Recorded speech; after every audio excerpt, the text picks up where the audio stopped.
ವಿದ್ಯಾರ್ಥಿಗಳೇ, ನಮ್ಮ ಸಂತೋಷ್ ಲಾಡ್ ಫೌಂಡೇಶನ್ ವತಿಯಿಂದ ಎಲ್ಲ ಸ್ಪರ್ಧಾರ್ಥಿಗಳಿಗೆ ಆನ್ಲೈನ್ ಮೂಲಕ ಒದಗಿಸಲಾಗುತ್ತಿರುವ ಕೆಎಎಸ್ ಕ್ಲಾಸ್ಗಳು ಸಂಪೂರ್ಣವಾಗಿ ಉಚಿತವಾಗಿರುವುದು ನಿಮಗೆಲ್ಲ ತಿಳಿದ ಸಂಗತಿ. ಆದರೆ ನಮ್ಮ ಉಚಿತ ಸೇವೆಯ ಖ್ಯಾತಿಯನ್ನ ಈಗಾಗಲೇ ಕೆಲವರು ದುರುಪಯೋಗ ಪಡಿಸಿಕೊಳ್ಳುತ್ತಿದ್ದು, ನಕಲಿ ಯೂಟ್ಯೂಬ್ ಚಾನೆಲ್ ಹಾಗೂ ಟೆಲಿಗ್ರಾಮ್ ನಲ್ಲಿ ನಕಲಿ ಚಾನೆಲ್ಗಳನ್ನ ಸೃಷ್ಟಿಸುವ ಮೂಲಕ ವಿದ್ಯಾರ್ಥಿಗಳಿಗೆ ನೋಟ್ಸ್ಗಳಿಗಾಗಿ ಹಣದ ಬೇಡಿಕೆ ಇಡುತ್ತಿರುವುದು ಕಂಡು ಬರ್ತಿದೆ. ಸ್ಪರ್ಧಾರ್ಥಿಗಳೇ, ನಾವು ಒದಗಿಸುತ್ತಿರುವ ಎಲ್ಲಾ ಕ್ಲಾಸ್ ಹಾಗೂ ನೋಟ್ಸ್ಗಳು ಸಂಪೂರ್ಣವಾಗಿ ಉಚಿತವಾಗಿದ್ದು, ಯಾರು ಸಹ ಯಾರಿಗೂ ಹಣ ನೀಡಬಾರದು ಅಂತ ಹೇಳಿ ಈ ಮೂಲಕ ವಿನಂತಿಸಿಕೊಳ್ತಿದ್ದೇವೆ.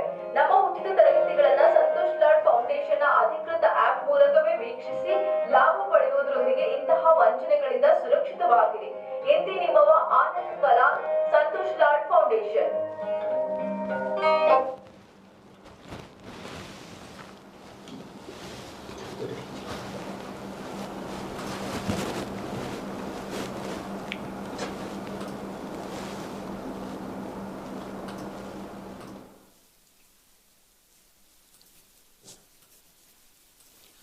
ನಮಸ್ತೆ, good morning all of you.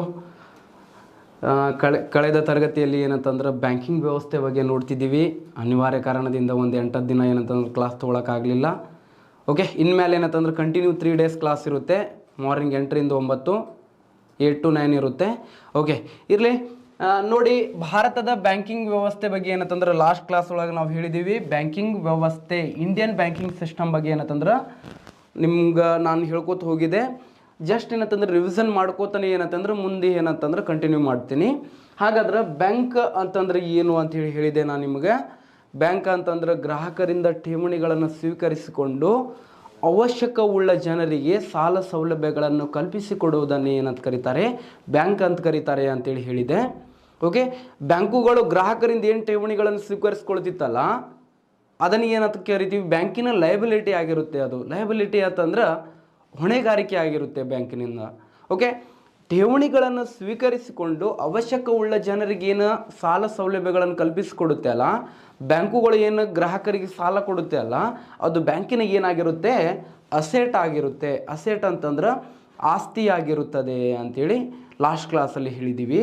Next ಏನಂತಂದ್ರೆ ಬ್ಯಾಂಕ್ ಎಂಬುದು ಏನಂತಂದ್ರೆ ಅಸ್ತಿತ್ವಕ್ಕೆ ಬರೋಕ್ಕಿಂತ ಪೂರ್ವದಲ್ಲಿ ನಮ್ಮ ಇಂಡಿಯಾ ಒಳಗೆ ಏನಂತಂದ್ರೆ ಭಾರತದಲ್ಲಿ ಏನಂತಂದ್ರೆ ಹಣದ ಲೇವಾದೇವಿಗಾರರು ಅಂತಂದ್ರೆ ಲೇವ ಅಂದ್ರೆ ತೆಗೆದುಕೊಳ್ಳುವವರು, ದೇವ ಅಂತಂದ್ರೆ ಕೊಡುವವರು ಅಂತೇಳಿ ಅರ್ಥ ಕೊಡುತ್ತೆ. ಹಣದ ಲೇವಾದೇವಿಗಾರರು ಬ್ಯಾಂಕಿನ ಕಾರ್ಯಗಳನ್ನು ನಿರ್ವಹಿಸ್ತಿದ್ರು ಅಂತಂದ್ರೆ ಬ್ಯಾಂಕಿನ ಕಾರ್ಯಗಳನ್ನು ನಡೆಸ್ಕೊಂಡು ಹೋಗ್ತಿದ್ರು ಅವರು.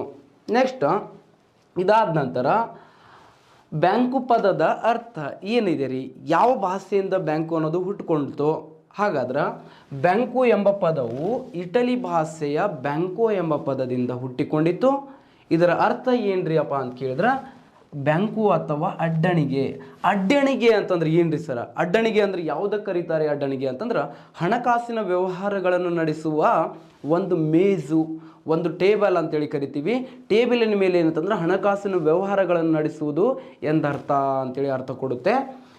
ನೆಕ್ಸ್ಟ್ ಏನಂತಂದ್ರೆ ಅಡ್ಡಣಿಗೆ ಅಂತಂದ್ರೆ ಹಣದ ವ್ಯವಹಾರಗಳನ್ನು ನಡೆಸುವ ಮೇಜು ಎಂದರ್ಥ.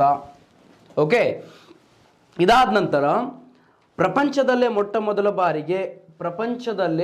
ಬೇರೆ ಬೇರೆ ದೇಶಗಳಿಗೆ ಪ್ರಪಂಚದಲ್ಲಿ ಮೊಟ್ಟ ಮೊದಲ ಬಾರಿಗೆ ಮಾಡರ್ನ್ ಬ್ಯಾಂಕುಗಳನ್ನು ಸ್ಥಾಪನೆ ಮಾಡಿದ ಕೀರ್ತಿ, ಆಧುನಿಕ ರೀತಿಯ ಬ್ಯಾಂಕುಗಳನ್ನು ಸ್ಥಾಪನೆ ಮಾಡಿದ ಕೀರ್ತಿ ಇಟಲಿ ದೇಶಕ್ಕೆ ಸಲ್ಲುತ್ತೆ. ಓಕೆ, ಇಟಲಿ ದೇಶ 1472ರಲ್ಲಿ ಪ್ರಪಂಚದಲ್ಲೇ ಮೊಟ್ಟ ಮೊದಲ ಬಾರಿಗೆ ಆಧುನಿಕ ರೀತಿಯ ಬ್ಯಾಂಕುಗಳನ್ನು ಸ್ಥಾಪನೆ ಮಾಡಿತ್ತು ಇಟಲಿ ದೇಶ. ಅಷ್ಟೇ ಅಲ್ಲದೆ ಇದು ಕೇವಲ ತನ್ನ ದೇಶದಲ್ಲಿ ಮಾತ್ರ ಆಧುನಿಕ ಬ್ಯಾಂಕುಗಳನ್ನು ಸ್ಥಾಪನೆ ಮಾಡಿಕೊಂಡಿತ್ತು. ಪರ್ಟಿಕ್ಯುಲರ್ ಆಗಿ ಒಂದು ಬ್ಯಾಂಕ್ ಬರಂಗಿಲ್ಲ, ಇಲ್ಲಿ ಬಹಳಷ್ಟು ಮಾಡರ್ನ್ ಬ್ಯಾಂಕುಗಳು ಸ್ಥಾಪನೆ ಆಗ್ತವೆ. ನೆಕ್ಸ್ಟ್ ಪ್ರಪಂಚದ ನಾನಾ ಬೇರೆ ಬೇರೆ ಥರದ ದೇಶಗಳಲ್ಲಿ ಮಾಡರ್ನ್ ಬ್ಯಾಂಕ್ಗಳನ್ನು ಸ್ಥಾಪನೆ ಮಾಡಿದ ಕೀರ್ತಿ ಯಾವ ದೇಶಕ್ಕೆ ಸಲ್ಲುತ್ತೆ ಅಂತಂದ್ರೆ ಇಂಗ್ಲೆಂಡಿಗೆ ಸಲ್ಲುತ್ತೆ, ಬ್ರಿಟಿಷರಿಗೆ. ಯಾಕಂತಂದ್ರೆ ಬ್ರಿಟಿಷರು ಸುಮಾರು 54ಕ್ಕಿಂತ ಹೆಚ್ಚು ದೇಶಗಳಲ್ಲಿ, ಮೋರ್ ದೆನ್ 54 ಕಂಟ್ರೀಸಲ್ಲಿ ಏನಂತಂದ್ರೆ ತಮ್ಮ ವಸಾಹತನ್ನು ಸ್ಥಾಪನೆ ಮಾಡಿದರು. ಅಂದ್ರೆ ಬ್ರಿಟಿಷರು ಆಳ್ವಿಕೆಗೆ ಒಳಪಡುವಂಥ ಕಂಟ್ರೀಸ್ ಎಷ್ಟಿದಾವ್ರಿ? 54 ಇದಾವ್ರಿ. ಅಂಥ ದೇಶಗಳನ್ನು ಏನಂತ ಕರೀತಾರೆ? ಕಾಮನ್ವೆಲ್ತ್ ಕಂಟ್ರೀಸ್ ಅಂತ ಕರೀತಾರೆ. ಬ್ರಿಟಿಷರ ಆಳ್ವಿಕೆಗೆ ಯಾವ ದೇಶಗಳು ಒಳಪಡ್ತಾವಲ್ಲ ಅಂಥ ದೇಶಗಳನ್ನು ಏನಂತ ಕರೀತಾರೆ, ಕಾಮನ್ವೆಲ್ತ್ ಕಂಟ್ರೀಸ್ ಅಂತ ಕರೀತಾರೆ. ಅದರಲ್ಲಿ ನಮ್ಮ ಭಾರತ ಸಹ ಏನಂತಂದ್ರೆ ಕಾಮನ್ವೆಲ್ತ್ ಕಂಟ್ರಿ ಆಗಿದೆ. ಇನ್ನು ನಾನ್ ಕಾಮನ್ವೆಲ್ತ್ ಕಂಟ್ರೀಸ್ ಅಂತಾರೆ ಬ್ರಿಟಿಷರ ಆಳ್ವಿಕೆಗೆ ಯಾವ ದೇಶಗಳು ಒಳಪಡಂಗಿಲ್ಲಲ್ಲ ಅಂಥ ದೇಶಗಳನ್ನು ಏನಂತ ಕರೀತಾರೆ, ನಾನ್ ಕಾಮನ್ವೆಲ್ತ್ ಕಂಟ್ರೀಸ್ ಅಂತೇಳಿ ಕರೀತಾರೆ. ನೆಕ್ಸ್ಟ್ ಅದೇ ಥರ ಭಾರತ ದೇಶದಲ್ಲಿಯೂ ಸಹ ಆಧುನಿಕ ರೀತಿಯ ಬ್ಯಾಂಕುಗಳನ್ನು ಪರಿಚಯ ಮಾಡಿದ ಕೀರ್ತಿ ಬ್ರಿಟಿಷರಿಗೆ ಸಲ್ಲುತ್ತೆ. ಯಾಕಂದ್ರೆ ನಾವು ಕೂಡ ಏನಂತಾರೆ ಕಾಮನ್ವೆಲ್ತ್ ಕಂಟ್ರೀಸ್ ಇಂಡಿಯಾದ ಕೂಡ. Okay right. ನೆಕ್ಸ್ಟ್ ಏನಂತಂದ್ರೆ ಇವೆಲ್ಲ ಲಾಸ್ಟ್ ಕ್ಲಾಸಲ್ಲಿ ಆಗಿದೆ, ಈಗ ರಿವಿಷನ್ ಆಗಲಿ ಅಂತೇಳಿ ಹೇಳ್ತಿದ್ದೀನಿ. ಓಕೆನಾ. ನೆಕ್ಸ್ಟ್ 1720ರಲ್ಲಿ ಬ್ರಿಟಿಷರು ನಮ್ಮ ದೇಶದಲ್ಲಿ ಬ್ಯಾಂಕ್ ಆಫ್ ಇಂಡಿಯಾ ಎಂಬ ಬ್ಯಾಂಕನ್ನು ಸ್ಥಾಪನೆ ಮಾಡ್ತಾರೆ. ಆದರೆ ಈ ಬ್ಯಾಂಕು ಕಾರ್ಯಾರಂಭ ಮಾಡಂಗಿಲ್ಲ. ಸ್ಥಾಪಿಸಿದ್ರು ಆದರೆ ಈ ಬ್ಯಾಂಕು ಕಾರ್ಯನಿರ್ವಹಿಸಲಿಲ್ಲ. ಓಕೆ ನೆಕ್ಸ್ಟ್ ಇರಲಿ, ಕಾರ್ಯಾರಂಭ ಮಾಡಲಿಲ್ಲ. ಅವಾಗ ಬ್ರಿಟಿಷರು ಏನಂತಂದ್ರೆ ಮತ್ತೊಂದು ಒಂದು ಕಮಿಟಿಯನ್ನು ಫಾರ್ಮೇಟ್ ಮಾಡ್ತಾರೆ. ಯಾವ ಕಮಿಟಿ ಅಂತಂದ್ರೆ ಅಲೆಕ್ಸಾಂಡರ್ ಕಮಿಟಿಯನ್ನು ನೇಮಕ ಮಾಡ್ತಾರೆ. ಅಲೆಕ್ಸಾಂಡರ್ ಸಮಿತಿಯನ್ನು ನೇಮಕ ಮಾಡ್ತಾರೆ ಬ್ರಿಟಿಷರು. ಹಾಗಾದರೆ ಈ ಸಮಿತಿ ನೇಮಕ ಆಗಿದೆ ಯಾವಾಗ್ರಿ, ಅಲೆಕ್ಸಾಂಡರ್ ಸಮಿತಿ ಅಂತ ಕೇಳಿದ್ರೆ 1770ರಲ್ಲಿ ನೇಮಕ ಆಯಿತು. ಈ ಸಮಿತಿಯ ಶಿಫಾರಸಿನಂತೆ, ಯಾವ ಸಮಿತಿಯ ಶಿಫಾರಸಿನಂತೆ ಅಂತ ಕೇಳಿದ್ರೆ ಅಲೆಕ್ಸಾಂಡರ್ ಸಮಿತಿಯ ಶಿಫಾರಸಿನಂತೆ ನಮ್ಮ ದೇಶದಲ್ಲಿ ಒಂದು ಬ್ಯಾಂಕ್ ಸ್ಥಾಪನೆ ಆಗ್ತದ್ರಿ, ಬ್ಯಾಂಕ್ ಆಫ್ ಹಿಂದೂಸ್ತಾನ್ ಎಂಬ ಬ್ಯಾಂಕು. ಬ್ಯಾಂಕ್ ಆಫ್ ಹಿಂದೂಸ್ತಾನ್ ಎಂಬ ಬ್ಯಾಂಕು ಸ್ಥಾಪನೆ ಆಯಿತು. ಇನ್ನು ಈ ಬ್ಯಾಂಕಿನ ವಿಶೇಷತೆ ಏನ್ರಿ ನೋಡ್ರಿ, ಬ್ಯಾಂಕ್ ಆಫ್ ಹಿಂದೂಸ್ತಾನ್ ನೋಡ್ರಿ, ಬ್ಯಾಂಕ್ ಆಫ್ ಹಿಂದೂಸ್ತಾನ್. ಈ ಬ್ಯಾಂಕ್ ಆಫ್ ಹಿಂದೂಸ್ತಾನ್ ಸ್ಥಾಪನೆ ಆಗಿದ್ದು ಎಷ್ಟರಲ್ಲಿ ಅಂತಂದ್ರೆ 1770ರಲ್ಲಿ ಸ್ಥಾಪನೆ ಆಗ್ತದ. ಸ್ಥಾಪನೆ ಆದ ಸ್ಥಳ ಎಲ್ಲಿರಿ ಅಂತ ಕೇಳಿದ್ರೆ ಇದು ಕೋಲ್ಕತ್ತಾದಲ್ಲಿ ಸ್ಥಾಪನೆ ಆಯಿತು. ಸ್ಥಾಪಕರು ಯಾರ್ರಿ ಅಂತ ಕೇಳಿದ್ರೆ ಇದರ ಸ್ಥಾಪಕರು ಸಹ ಯಾರಾದ್ರಿ, ಬ್ರಿಟಿಷರೇ ಇದಕ್ಕೆ ಸ್ಥಾಪನೆ ಮಾಡ್ತಾರೆ. ಹಾಗಾದ್ರೆ ಇದರ ವಿಶೇಷತೆ ಏನ್ರಿ, ಬ್ಯಾಂಕ್ ಆಫ್ ಹಿಂದೂಸ್ತಾನದ ವಿಶೇಷತೆ ಏನು ಅಂತ ಕೇಳಿದರೆ ಭಾರತದಲ್ಲಿ ಕಾರ್ಯಾರಂಭ ಮಾಡಿದ ಮೊಟ್ಟ ಮೊದಲ ಬ್ಯಾಂಕು ಇದಾಗಿದೆ. ಸ್ಥಾಪನೆ ಆಗಿದ್ದು ಬ್ಯಾಂಕು ಬ್ಯಾಂಕ್ ಆಫ್ ಇಂಡಿಯಾ ಆಗಿತ್ತು, ಬಟ್ ಅದು ಕಾರ್ಯಾರಂಭ ಮಾಡಲಿಲ್ಲ. ಬಟ್ ದೇಶದಲ್ಲಿ ಸ್ಥಾಪನೆ ಆಗಿ ಕಾರ್ಯಾರಂಭ ಮಾಡಿದ ಮೊಟ್ಟ ಮೊದಲ ಬ್ಯಾಂಕು ಯಾವುದ್ರಿ ಅಂತ ಕೇಳಿದ್ರೆ ಅದೇ ಯಾವುದು ಅಂತ ಕೇಳಿದ್ರೆ ಬ್ಯಾಂಕ್ ಆಫ್ ಹಿಂದೂಸ್ತಾನ್ ಆಗಿದೆ. ಓಕೆ, ಪ್ರೆಸೆಂಟ್ ಈ ಬ್ಯಾಂಕು ಏನಂತಂದ್ರೆ ಕಾರ್ಯನಿರ್ವಹಿಸುತ್ತಿಲ್ಲ. ಓಕೆ, ಪ್ರೆಸೆಂಟ್ ಈ ಬ್ಯಾಂಕು ಕೂಡ ಇಲ್ಲ. ಓಕೆ, ನೆಕ್ಸ್ಟ್ ಇದಾದ ನಂತರ ಚಿತ್ರದುರ್ಗ ಬ್ಯಾಂಕು ಲಿಮಿಟೆಡ್ ಅಂತೇಳಿ ಬರುತ್ತೆ ರೀ. ಯಾವುದು, ಚಿತ್ರದುರ್ಗ ಬ್ಯಾಂಕು ಲಿಮಿಟೆಡ್. ನಮ್ಮ ಕರ್ನಾಟಕದಲ್ಲಿ ಸ್ಥಾಪನೆ ಆಗಿದ್ದ ಬ್ಯಾಂಕ್ ರೀ ಇದು, ಮೊದಲ ಬ್ಯಾಂಕು ಅಂತ ಹೇಳ್ಬೋದು. ನೋಡ್ರಿ, ಇದು ಸ್ಥಾಪನೆ ಆಗಿದ್ದು 1868ರಲ್ಲಿ ಸ್ಥಾಪನೆ ಆಯಿತು. ಹಾಗಾದ್ರೆ ಇದರ ಸ್ಥಾಪಕರು ಯಾರ್ರಿ ಅಂತ ಕೇಳಿದ್ರೆ ಇದರ ಸ್ಥಾಪಕರು ಸಹ ಬ್ರಿಟಿಷರೇ ಆಗಿದ್ರು. ಇದು ಸ್ಥಾಪನೆ ಆದಾಗ, ಚಿತ್ರದುರ್ಗ ಬ್ಯಾಂಕು ಲಿಮಿಟೆಡ್ ಸ್ಥಾಪನೆ ಆದಾಗ ಈ ಬ್ರಿಟಿಷ್ ಗವರ್ನರ್ ಯಾರಿದ್ರಪ್ಪ, ಗವರ್ನರ್ಗಿಂತ ಅವಾಗ ವೈಸ್ರಾಯರಿದ್ರು. ಅವಾಗ ವೈಸ್ರಾಯರ್ ಯಾರಪ್ಪ ಅಂತ ಕೇಳಿದ್ರೆ ಲಾರ್ಡ್ ಡೌನ್ಸ್ ಲಾರೆನ್ಸ್ ಅಂತೇಳಿ ಇರ್ತಾರೆ. Lord Downs Lawrence. ನೋಡ್ರಿ, ಒನ್ ಟೈಮ್ ಪ್ರಿಪ್ರೇಷನ್ ನೋಡ್ರಿ. ಒಂದು 20 ಜನ ಏನಂತಂದ್ರೆ ಗವರ್ನರ್ಗಳು ಬರ್ತಾರೆ, ಒಂದು 15 ಜನ ಏನಂತಂದ್ರೆ ವೈಸ್ರಾಯರ್ ಬರ್ತಾರೆ, 35 ಜನ ಏನಂತಂದ್ರೆ ನೆನಪಿಟ್ಕೊಳ್ಬೇಕು. ಕಾಲಾನುಕ್ರಮ ಒಳಗೆ ಕೇಳುವಂಥ ಚಾನ್ಸಸ್ ಭಾಳಷ್ಟು ಎಕ್ಸಾಮ್ ಒಳಗೆ ಕೇಳಿದ್ದಾರೆ ಮತ್ತು ಕೇಳುವಂಥ ಸಾಧ್ಯತೆ ಕೂಡ ಏನಂತಂದ್ರೆ ಭಾಳಷ್ಟು ಇರುತ್ತೆ. ಸೊ ಅದಕ್ಕೆ ಏನಂತಂದ್ರೆ ನೋಡ್ಕೊಳ್ಬೇಕು ನೀವು. ಓಕೆ, ಲಾರ್ಡ್ ಡೌನ್ಸ್ ಲಾರೆನ್ಸ್ ಅಂತೇಳಿ ಇರ್ತಾರೆ. ನೆಕ್ಸ್ಟ್ ಏನಂತಂದ್ರೆ ಇದು ಸ್ಥಾಪನೆ ಆಗಿದ್ದ ಸ್ಥಳ ಅಂತಂದ್ರೆ ಚಿತ್ರದುರ್ಗ ಅಂತೇಳಿ ತಿಳ್ಕೊಳ್ತಾರೆ ನಮ್ಮ ಮಂದಿ. ಚಿತ್ರದುರ್ಗ ಅಲ್ಲ, ಆ್ಯಕ್ಚುಲಿ ಇದು ಸ್ಥಾಪನೆ ಆಗಿದ್ದು ಬೆಂಗಳೂರಲ್ಲಿ. ಇದರ ವಿಶೇಷತೆ ಏನ್ರಿಪ್ಪ ಅಂತ ಕೇಳಿದ್ರೆ ಕರ್ನಾಟಕದಲ್ಲಿ ಸ್ಥಾಪನೆ ಆದ ಮೊಟ್ಟ ಮೊದಲ ಬ್ಯಾಂಕು ಇದಾಗಿದೆ. ನಮ್ಮ ದೇಶದಲ್ಲಿ ಸ್ಥಾಪನೆ ಆಗಿ ಮತ್ತು ಕಾರ್ಯಾರಂಭ ಮಾಡಿದ ಮೊಟ್ಟ ಮೊದಲ ಬ್ಯಾಂಕ್ ಯಾವುದ್ರಿ ಅಂತ ಕೇಳಿದ್ರೆ ಚಿತ್ರದುರ್ಗ ಬ್ಯಾಂಕು ಲಿಮಿಟೆಡ್ ಆಗಿದೆ. ಓಕೆ, ಇದು ಕೂಡ ಅಟ್ ಪ್ರೆಸೆಂಟ್ ಈ ಬ್ಯಾಂಕ್ ಕೂಡ ಇಲ್ಲ, ಇದು ಕೂಡ ತನ್ನ ಕಾರ್ಯವನ್ನು ಸ್ಥಗಿತಗೊಳಿಸಿದೆ. ಓಕೆ, ನೆಕ್ಸ್ಟ್ ಇದಾದ ನಂತರ ಬರೋದು ನಿಮಗೆ ಔದ್ ಕಮರ್ಷಿಯಲ್ ಬ್ಯಾಂಕು ಅಂತೇಳಿ ಬರುತ್ತೆ. ಯಾವ್ದು ಬ್ಯಾಂಕು, ಔದ್ ಕಮರ್ಷಿಯಲ್ ಬ್ಯಾಂಕು. ಇದರ ಸ್ಥಾಪಕರು ಯಾರಪ್ಪ, ಔದ್ ಕಮರ್ಷಿಯಲ್ ಬ್ಯಾಂಕಿನ ಸ್ಥಾಪಕರು ಯಾರ್ರಿ ಅಂತ ಕೇಳಿದ್ರೆ ಬ್ರಿಟಿಷರೇ ಸ್ಥಾಪಕರು. ಹಾಗಾದ್ರೆ ಇದು ಸ್ಥಾಪನೆ ಆಗಿದ್ದು ಯಾವಾಗ್ರಿ ಅಂತ ಕೇಳಿದ್ರೆ 1800 ಸ್ಥಾಪನೆ ಆಗಿದ್ದು 1881ರಲ್ಲಿ ಸ್ಥಾಪನೆ ಆಗಿದೆ. ಸ್ಥಾಪನೆ ಯಾವಾಗ್ರಿ, 1881ರಲ್ಲಿ ಸ್ಥಾಪನೆ ಆಗಿದೆ. ಯಾವ ಬ್ಯಾಂಕು, ಚಿತ್ರದುರ್ಗ ಬ್ಯಾಂಕು ಲಿಮಿಟೆಡ್ ಆಗಿದ್ದ ವೈಸ್ರಾಯ ಯಾರಂತಂದ್ರೆ ಲಾರ್ಡ್ ರಿಪ್ಪನ್. ಇದು ಸ್ಥಾಪನೆ ಆದ ಸ್ಥಳ ಎಲ್ಲಿ ಅಂತಂದ್ರೆ UPಯ ಉತ್ತರ ಪ್ರದೇಶದ ಫೈಜಾಬಾದಿನಲ್ಲಿ ಸ್ಥಾಪನೆ ಆಗಿದೆ ರೀ. ಉತ್ತರ ಪ್ರದೇಶದ ಫೈಜಾಬಾದಿನಲ್ಲಿ ಸ್ಥಾಪನೆ ಆಗಿದೆ. ಇದರ ವಿಶೇಷತೆ ಏನಪ್ಪ ಅಂತ ಕೇಳಿದ್ರೆ ಭಾರತದಲ್ಲಿ ಸ್ಥಾಪನೆಯಾಗಿ ಕಾರ್ಯಾರಂಭ ಮಾಡಿದ ಮೊಟ್ಟ ಮೊದಲ ಬ್ಯಾಂಕು ಇದಾಗಿದೆ. ಓಕೆ, ಎಂಥ ಬ್ಯಾಂಕು, ಕಮರ್ಷಿಯಲ್ ಬ್ಯಾಂಕ್ ಆಗಿದೆ. ದೇಶದಲ್ಲಿ ಸ್ಥಾಪನೆ ಆಗಿರುವಂಥ ಮೊಟ್ಟ ಮೊದಲ ಏನಂತಂದ್ರೆ ಕಮರ್ಷಿಯಲ್ ಬ್ಯಾಂಕು ಇದಾಗಿದೆ. ಕಮರ್ಷಿಯಲ್ ಬ್ಯಾಂಕ್ ಇದಾಗಿದೆ. ದೇಶದಲ್ಲಿ ಸ್ಥಾಪನೆಯಾಗಿ ಕಾರ್ಯಾರಂಭ ಮಾಡಿದ ಮೊಟ್ಟ ಮೊದಲ ಕಮರ್ಷಿಯಲ್ ಬ್ಯಾಂಕ್ ಯಾವುದು ಅಂತ ಕೇಳಿದ್ರೆ ಹೌದು ಕಮರ್ಷಿಯಲ್ ಬ್ಯಾಂಕ್ ಆಗಿದೆ ಅಂತೇಳಿ ಹೇಳ್ಬೋದು. ಆದರೆ ಈ ಬ್ಯಾಂಕು ಕೂಡ ಎಟ್ ಪ್ರೆಸೆಂಟ್ ಇಲ್ಲ. 1958 ಈ ಬ್ಯಾಂಕು ಸಹ ಏನಂತಂದ್ರೆ ತನ್ನ ಕಾರ್ಯವನ್ನು ಸ್ಥಗಿತಗೊಳಿಸಿದೆ. ಆಗಿರುವಂಥ ನಮ್ಮ FM ಯಾರು ಇರ್ತಾರಪ್ಪ, ಫಿನಾನ್ಸ್ ಮಿನಿಸ್ಟರ್ ಯಾರು ಇರ್ತಾರೆ ಅಂತಂದ್ರೆ TT ಕೃಷ್ಣಮಾಚಾರಿ ಅಂತೇಳಿ ಇರ್ತಾರೆ. TT ಕೃಷ್ಣಮಾಚಾರಿ ಅಂತೇಳಿ ಇರ್ತಾರೆ. ಕೃಷ್ಣಮಾಚಾರಿ ಅವರು ಇರ್ತಾರೆ. TT ಕೃಷ್ಣಮಾಚಾರಿ ಅವರು ಹಣಕಾಸು ಮಂತ್ರಿ ಇದ್ದ ಸಂದರ್ಭದಲ್ಲಿ ಇದನ್ನು ಏನು ಮಾಡಿದ್ದಾರೆ ಅಂತಂದ್ರೆ ರದ್ದುಗೊಳಿಸಿದ್ದಾರೆ. ಈಗಾಗಲೇ ಕಮೆಂಟ್ಸ್ ಭಾಳ ಬರ್ತಿದ್ವು, ಸರ್ ಸ್ವಲ್ಪ ಸ್ಪೀಡ್ ಆಗತ್ತದ್ರಿ, ಸ್ಪೀಡ್ ಅಂತ ಹೇಳ್ತಿದ್ರು. ಸೊ ಇವತ್ತೇನೋ ಸ್ಲೋ ಆಗಿ ಹೇಳ್ತೀನಿ. ಓಕೆ, ನೀವು ಕ್ಷೇಮವಾಗಿರಬೇಕು, ನೀವು ಕಲ್ಯಾಣವಾಗಿರಬೇಕು ಅಷ್ಟೇ. ಓಕೆ, ಇಲ್ಲಿವರೆಗೂ ಲಾಸ್ಟ್ ಕ್ಲಾಸಲ್ಲಿ ಹೇಳಿದ್ದೀವಿ. ಇನ್ನೇನಂತಂದ್ರೆ ಪಂಜಾಬ್ ನ್ಯಾಷನಲ್ ಬ್ಯಾಂಕು ಇಂಪಾರ್ಟೆಂಟ್, ಇಲ್ಲಿಂದ ಹೇಳಬೇಕು ಇವತ್ತು. ರೈಟ್, ಹಾಗಾದರೆ ಪಂಜಾಬ್ ನ್ಯಾಷನಲ್ ಬ್ಯಾಂಕು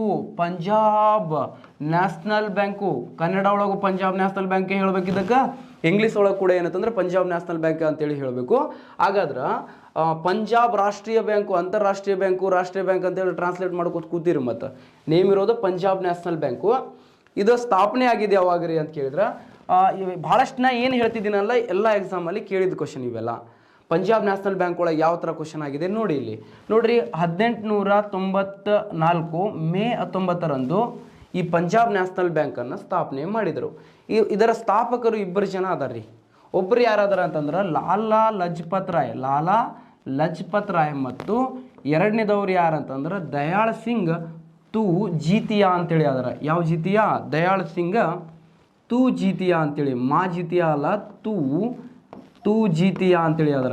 ತೂ ಜೀತಿಯಾ ಅಂತೇಳಿ ಅದರ. ಯಾರಾದ್ರ? ದಯಾಳ್ ಸಿಂಗ್ ತೂ ಜೀತಿಯಾ. ಮತ್ತಿನ್ನೊಬ್ರು ಯಾರಾದಾರಪ್ಪ ಅಂತ ಕೇಳಿದ್ರೆ ಲಾಲಾ ಲಜಪತ್ ರಾಯ್ ಅವರು. ಇದು ಸ್ಥಾಪನೆ ಆದ ಸ್ಥಳ ಅಂತಂದ್ರೆ ಪಂಜಾಬ್ ಅಂತೇಳಿ ತಿಳ್ಕೊಬಾರ್ದು. ಇದು ಪ್ರಾಪರ್ಲಿ ಸ್ಥಾಪನೆ ಆಗಿದೆ ಎಲ್ಲಿಯಪ್ಪ ಅಂತ ಕೇಳಿದ್ರೆ ಲಾಹೋರ್ ಒಳಗೆ. ಯಾಕಂತಂದ್ರೆ 1894ರಲ್ಲಿ ಲಾಹೋರ್ ಪಾರ್ಟ್ ಆಫ್ ಇಂಡಿಯಾ ಆಗಿತ್ತು. ಯಾಕಂದ್ರೆ ಪಾಕಿಸ್ತಾನ ಇಂಡಿಯಾ ಇನ್ನೂ ಡಿವೈಡ್ ಆಗಿರಲಿಲ್ಲಲ್ಲ. ಓಕೆ, ಹಾಗಾದ್ರೆ ಲಾಹೋರದಲ್ಲಿ ಸ್ಥಾಪನೆ ಆಯಿತು. ಎಟ್ ಪ್ರೆಸೆಂಟ್ ಇದರ ಕೇಂದ್ರ ಕಚೇರಿ ಎಲ್ಲಿದೆ ರೀ ಅಂತ ಕೇಳಿದ್ರೆ ಎಟ್ ಪ್ರೆಸೆಂಟ್ ಇದರ ಕೇಂದ್ರ ಕಚೇರಿ ಇದೆ ರೀ ನವದೆಹಲಿ ಒಳಗೆ ಇದರ ಕೇಂದ್ರ ಕಚೇರಿ ಇರೋದನ್ನು ನಾವು ನೋಡ್ತೀವಿ. ನೆಕ್ಸ್ಟ್, ಇದು ಪ್ರಸ್ತುತ ಇದರ ವಿಶೇಷತೆ ನೋಡಿದಾಗ ಇಂದು ಪ್ರಸ್ತುತ ಭಾರತದ 2ನೇ ಅತಿ ದೊಡ್ಡ ಸಾರ್ವಜನಿಕ ವಲಯದ ಬ್ಯಾಂಕು ಇದಾಗಿದೆ. ಸೆಕೆಂಡ್ ಲಾರ್ಜೆಸ್ಟ್ ಬ್ಯಾಂಕ್ ರೀ India, public sector bank. First one ಇರೋದು SBI. ನೆಕ್ಸ್ಟ್ ಇದಾದ ನಂತರ SBIನೇ ಹೇಳಬೇಕು ನಿಮ್ಗೆ. SBI ಫಸ್ಟ್ ಒನ್ ಆಗಿದೆ. ಹಾಗಾದ್ರೆ ಸೆಕೆಂಡ್ ಒನ್ ಯಾವುದು ಅಂತ ಕೇಳಿದ್ರೆ ಪಂಜಾಬ್ ನ್ಯಾಷನಲ್ ಬ್ಯಾಂಕ್ ಆಗಿದೆ. ಹಾಗಾದ್ರೆ ಈ ಬ್ಯಾಂಕ್ ಸ್ಥಾಪನೆ ಮಾಡುವುದರ ಮುಖ್ಯ ಉದ್ದೇಶ ಏನಾಗಿತ್ತಪ್ಪ? ಯಾವ ಇಂಟೆನ್ಷನಿಂದ ಇದನ್ನು ಸ್ಥಾಪನೆ ಮಾಡಿದ್ರು ಅಂತ ಕೇಳಿದ್ರೆ ಸ್ವಾತಂತ್ರ್ಯ ಹೋರಾಟದಲ್ಲಿ ಧನ ಸಹಾಯವಾಗಲಿ ಎಂಬ ಉದ್ದೇಶದಿಂದ ಈ ಬ್ಯಾಂಕನ್ನು ಸ್ಥಾಪನೆ ಮಾಡ್ತಾರೆ. ಯಾವುದರ ಒಂದು ದುಡ್ಡಿನ ಏನಂದ್ರೆ ಹೆಲ್ಪ್ ಆಗಲಿ. ಯಾವಾಗ ಅಂದ್ರೆ ಸ್ವಾತಂತ್ರ್ಯ ಚಳುವಳಿ ನಡೀತಿರ್ತವೆ 1890ರ ದಶಕದಲ್ಲಿ. ಸೊ ಏನರ ಈ ಬ್ಯಾಂಕ್ನಿಂದ ಧನ ಸಹಾಯವಾಗಲಿ ಅಪ್ಪ ಅಂತೇಳಿ ಉದ್ದೇಶದಿಂದ ಇದನ್ನು ಸ್ಥಾಪನೆ ಮಾಡಿದರು. ಈ ಬ್ಯಾಂಕಿನ ವಿಶೇಷತೆ ಏನ್ರಿ ಅಪ್ಪ ಅಂತ ಕೇಳಿದ್ರೆ ಈ ಬ್ಯಾಂಕಿನ ವಿಶೇಷತೆ ಏನು? ವಿಶೇಷತೆ ಮೇಲೆ ಕ್ವಶನ್ ಕೇಳ್ಯಾರ. ಭಾರತೀಯರಿಂದಲೇ ಸ್ಥಾಪಿಸಲ್ಪಟ್ಟ ಮೊಟ್ಟ ಮೊದಲ ಶುದ್ಧ ಭಾರತೀಯ ಬ್ಯಾಂಕ್ ಆಗಿದೆ. ನೋಡ್ರಿ, ಭಾರತದಲ್ಲಿ ಭಾರತೀಯರಿಂದಲೇ ಸ್ಥಾಪಿತವಾದ ಮೊಟ್ಟ ಮೊದಲ ಶುದ್ಧ ಭಾರತೀಯ ಬ್ಯಾಂಕು ಇದಾಗಿದೆ. 100% ಏನಂತಂದ್ರೆ ಇಂಡಿಯನ್ ಎಂಪ್ಲಾಯೀಸೇ ಇದ್ರು ಇದ್ರೊಳಗೆ. ಮತ್ತು ನಮ್ಮ ಇಂಡಿಯನ್ಸಿಂದೇ ಸ್ಥಾಪನೆ ಆಗಿರುವಂಥ ಬ್ಯಾಂಕು ಇದಾಗಿತ್ತು. ಓಕೆ, ಹಾಗಾದ್ರೆ ಈ ಬ್ಯಾಂಕಿನ ಬಗ್ಗೆ ಇನ್ನೂ ವಿಶೇಷತೆ ನೋಡಬೇಕು ಅಂತಂದ್ರೆ ನೋಡ್ರಿ, ಈ ಬ್ಯಾಂಕ್ ಪಂಜಾಬ್ ನ್ಯಾಷನಲ್ ಬ್ಯಾಂಕಿನಲ್ಲಿ ಏನಂತಂದ್ರೆ 2019 ಏಪ್ರಿಲ್ 1ರಂದು ಅಂದ್ರೆ 2019 ಏಪ್ರಿಲ್ ಅಂತ ಏನಿಲ್ಲ, 2019 ನಮ್ಮ ಗುಜರಾತಿನ ವಜ್ರ ವ್ಯಾಪಾರಿ ಒಬ್ಬನು ನೀರವ್ ಮೋದಿ ಅಂತೇಳಿ ದೊಡ್ಡ ಕಳ್ಳಿ ಇವನು. ನೀರವ್ ಮೋದಿ ಏನಂತಂದ್ರೆ ಸಾವಿರಾರು ಕೋಟಿ, ನಿಯರ್ಲಿ ಏನಂದ್ರೆ 9,000 ಕೋಟಿ ಏನಂತಂದ್ರೆ ಈ ಪಂಜಾಬ್ ನ್ಯಾಷನಲ್ ಬ್ಯಾಂಕ್ನಿಂದ ಸಾಲ ತೊಗೊಂಡು ನಾಮ ಹಚ್ಚಿ ಹೋಗ್ಬಿಟ್ಟ. ಇನ್ನೇನು ಸೆಲೆಬ್ರೇಷನ್ ಆಗತ್ತಿತ್ತು ಪಂಜಾಬ್ ನ್ಯಾಷನಲ್ ಬ್ಯಾಂಕು. ಸೆಲೆಬ್ರೇಷನ್ ಅಂತಂದ್ರೆ ವೆಂಟಿಲೇಟರ್ ಎಲ್ಲ ಹಾಕಿದ್ರು, ಇನ್ನೇನು ಸಾಹಿತ್ಯತೆ ಅಂತೇಳಿ ಏನಂತಂದ್ರೆ ನೋಡಾತಿದ್ರು. ಅಷ್ಟರಲ್ಲಿ ಏನಂತಂದ್ರೆ RBI ಏನಂತಂದ್ರೆ 2 ಬ್ಯಾಂಕುಗಳನ್ನು ಮರ್ಜ್ ಮಾಡುತ್ತೆ. ಇದರೊಳಗೆ 2020 ಏಪ್ರಿಲ್ 1ರಂದು ಏನಂತಂದ್ರೆ ನಿರ್ಮಲಾ ಸೀತಾರಾಮನ್ ಅವರು 2 ಬ್ಯಾಂಕುಗಳು, ಯೂಸಲಿ ಏನಂತಂದ್ರೆ ಮುಂದೆ ಹೇಳ್ತೀನಿ ನಿಮಗೆ ಬ್ಯಾಂಕ್ಗಳನ್ನು ಯಾರು ಮರ್ಜ್ ಮಾಡ್ತಾರೆ, ಯಾವ ಉದ್ದೇಶಕ್ಕಾಗಿ ಬ್ಯಾಂಕ್ಗಳನ್ನು ಮರ್ಜ್ ಮಾಡ್ತಾರೆ ಎಲ್ಲ ಡೀಟೇಲ್ ಆಗಿ ಹೇಳ್ತೀನಿ ನಾನು ನಿಮಗೆ. ಓಕೆ, ಹಾಗಾದರೆ ಏಪ್ರಿಲ್ 20 2020 ಏಪ್ರಿಲ್ 1ರಂದು ಈ ಪಂಜಾಬ್ ನ್ಯಾಷನಲ್ ಬ್ಯಾಂಕ್ನಲ್ಲಿ 2 ಬ್ಯಾಂಕುಗಳನ್ನು ವಿಲನ ಮಾಡ್ತಾರೆ, 2 ಬ್ಯಾಂಕುಗಳನ್ನು ಮರ್ಜ್ ಮಾಡ್ತಾರೆ. ಒಂದೇದಿದೆ ರೀ ಓರಿಯೆಂಟಲ್ ಬ್ಯಾಂಕ್ ಆಫ್ ಕಾಮರ್ಸ್ ಅಂತೇಳಿ, ಒಂದೇದು ಓರಿಯೆಂಟಲ್ ಬ್ಯಾಂಕ್ ಆಫ್ ಕಾಮರ್ಸ್, ಮತ್ತೊಂದು ಯುನೈಟೆಡ್ ಬ್ಯಾಂಕ್ ಆಫ್ ಇಂಡಿಯಾ. ಈ 2 ಬ್ಯಾಂಕುಗಳನ್ನು ಮರ್ಜ್ ಮಾಡಿದರು. ಇದಕ್ಕಿಂತ ಮುಂಚೆ 1993ರಲ್ಲಿ 1993ರಲ್ಲಿ ಮೊಟ್ಟ ಮೊದಲ ಬಾರಿಗೆ 1993ರಲ್ಲಿ ನ್ಯೂ ಇಂಡಿಯಾ ಬ್ಯಾಂಕನ್ನು ಪಂಜಾಬ್ ನ್ಯಾಷನಲ್ ಬ್ಯಾಂಕ್ನಲ್ಲೇ ಮರ್ಜ್ ಮಾಡ್ತಾರೆ. ಯಾವ ಬ್ಯಾಂಕನ್ನು? ನ್ಯೂ ಇಂಡಿಯಾ ಬ್ಯಾಂಕನ್ನು ಪಂಜಾಬ್ ನ್ಯಾಷನಲ್ ಬ್ಯಾಂಕ್ನಲ್ಲಿ ವಿಲೀನಗೊಳಿಸ್ತಾರೆ. ಯಾವಾಗಂದ್ರೆ 1993. ಈ 2 ಬ್ಯಾಂಕುಗಳನ್ನು ವಿಲೀನ ಇನ್ನೇನು ಏನಂತಂದ್ರೆ ದಿವಾಳಿ ಹಂತದಲ್ಲಿ ಇತ್ತು, ಬ್ಯಾಂಕು ದಿವಾಳಿ ಆಗುವಂಥ ಸ್ಟೇಜಲ್ಲಿತ್ತು. ದಿವಾಳಿ ಆಗುವ ಸಂದರ್ಭದಲ್ಲಿ ಏನಂತಂದ್ರೆ 2 ಬ್ಯಾಂಕುಗಳನ್ನು ಮರ್ಜ್ ಮಾಡಿದರು. 2 ಬ್ಯಾಂಕ್ ಮರ್ಜ್ ಮಾಡಿದ ನಂತರ ಏನಂತಂದ್ರೆ ದೇಶದ ಎಷ್ಟನೇ ಅತಿ ದೊಡ್ಡದು? 2ನೇ ಅತಿ ದೊಡ್ಡ ಸಾರ್ವಜನಿಕ ವಲಯದ ಬ್ಯಾಂಕ್ ಆಗಿ ಹೊರಹೊಮ್ಮುತ್ತೆ. ಪ್ರೆಸೆಂಟ್ ಈ ಬ್ಯಾಂಕಿನ ಮುಖ್ಯಸ್ಥರು ಯಾರಾದರಪ್ಪ?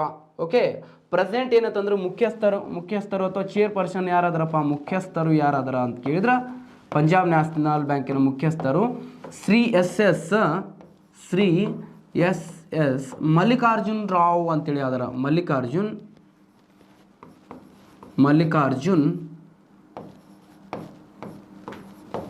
ರಾವ್ ಅಂತೇಳಿ ಇದ್ದಾರೆ. ಶ್ರೀ ಎಸ್ ಮಲ್ಲಿಕಾರ್ಜುನ್ ರಾವ್ ಅವರು ಏನಾದರ ಪ್ರಸ್ತುತ ಮುಖ್ಯಸ್ಥರಿರೋದನ್ನು ನಾವು ನೋಡ್ತೀವಿ. ಯಾವುದರ ಮುಖ್ಯಸ್ಥರು ಅಂತ ಕೇಳಿದ್ರೆ ಪಂಜಾಬ್ ನ್ಯಾಷನಲ್ ಬ್ಯಾಂಕಿನ ಪ್ರಸ್ತುತ ಮುಖ್ಯಸ್ಥರು ಇವರು. ಓಕೆ, ಇದಾದ ನಂತರ ಏನಂತಂದ್ರೆ ನೆಕ್ಸ್ಟ್ ಬರೋದು ನಿಮಗೆ ಏನಂತಂದ್ರೆ ಇದರ ವಿಶೇಷತೆ ಭಾರತೀಯರಿಂದ ಸ್ಥಾಪಿಸಲ್ಪಟ್ಟ ಮೊಟ್ಟ ಮೊದಲ ಶುದ್ಧ ಭಾರತೀಯ ಬ್ಯಾಂಕ್ ಒಂದಾಗಿದೆ. ಇದೇ ಕ್ವಶನ್ ಕೇಳ್ಯಾರ ನಿಮ್ಗೆ. ದೇಶದ ಮೊಟ್ಟ ಮೊದಲ ಶುದ್ಧ ಭಾರತೀಯ ಬ್ಯಾಂಕ್ ಯಾವುದಂತ ಕೇಳ್ಯಾರೆ.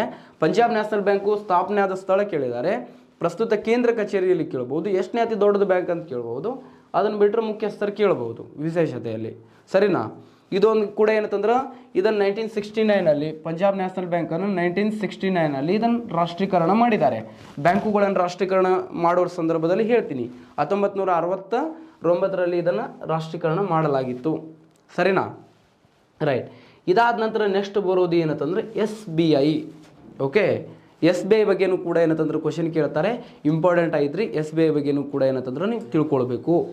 SBI state bank of India. Okay, ಪ್ರಸ್ತುತ SBI ಪ್ರಸ್ತುತ ಭಾರತದ ಅತಿ ದೊಡ್ಡ ಸಾರ್ವಜನಿಕ ವಲಯದ ಬ್ಯಾಂಕ್ ಇದಾಗಿದೆ. ಓಕೆ, ಹಾಗಾದರೆ ಈ SBIದು ಒಂದು ಥೀಮ್ ಇದೆ ರೀ.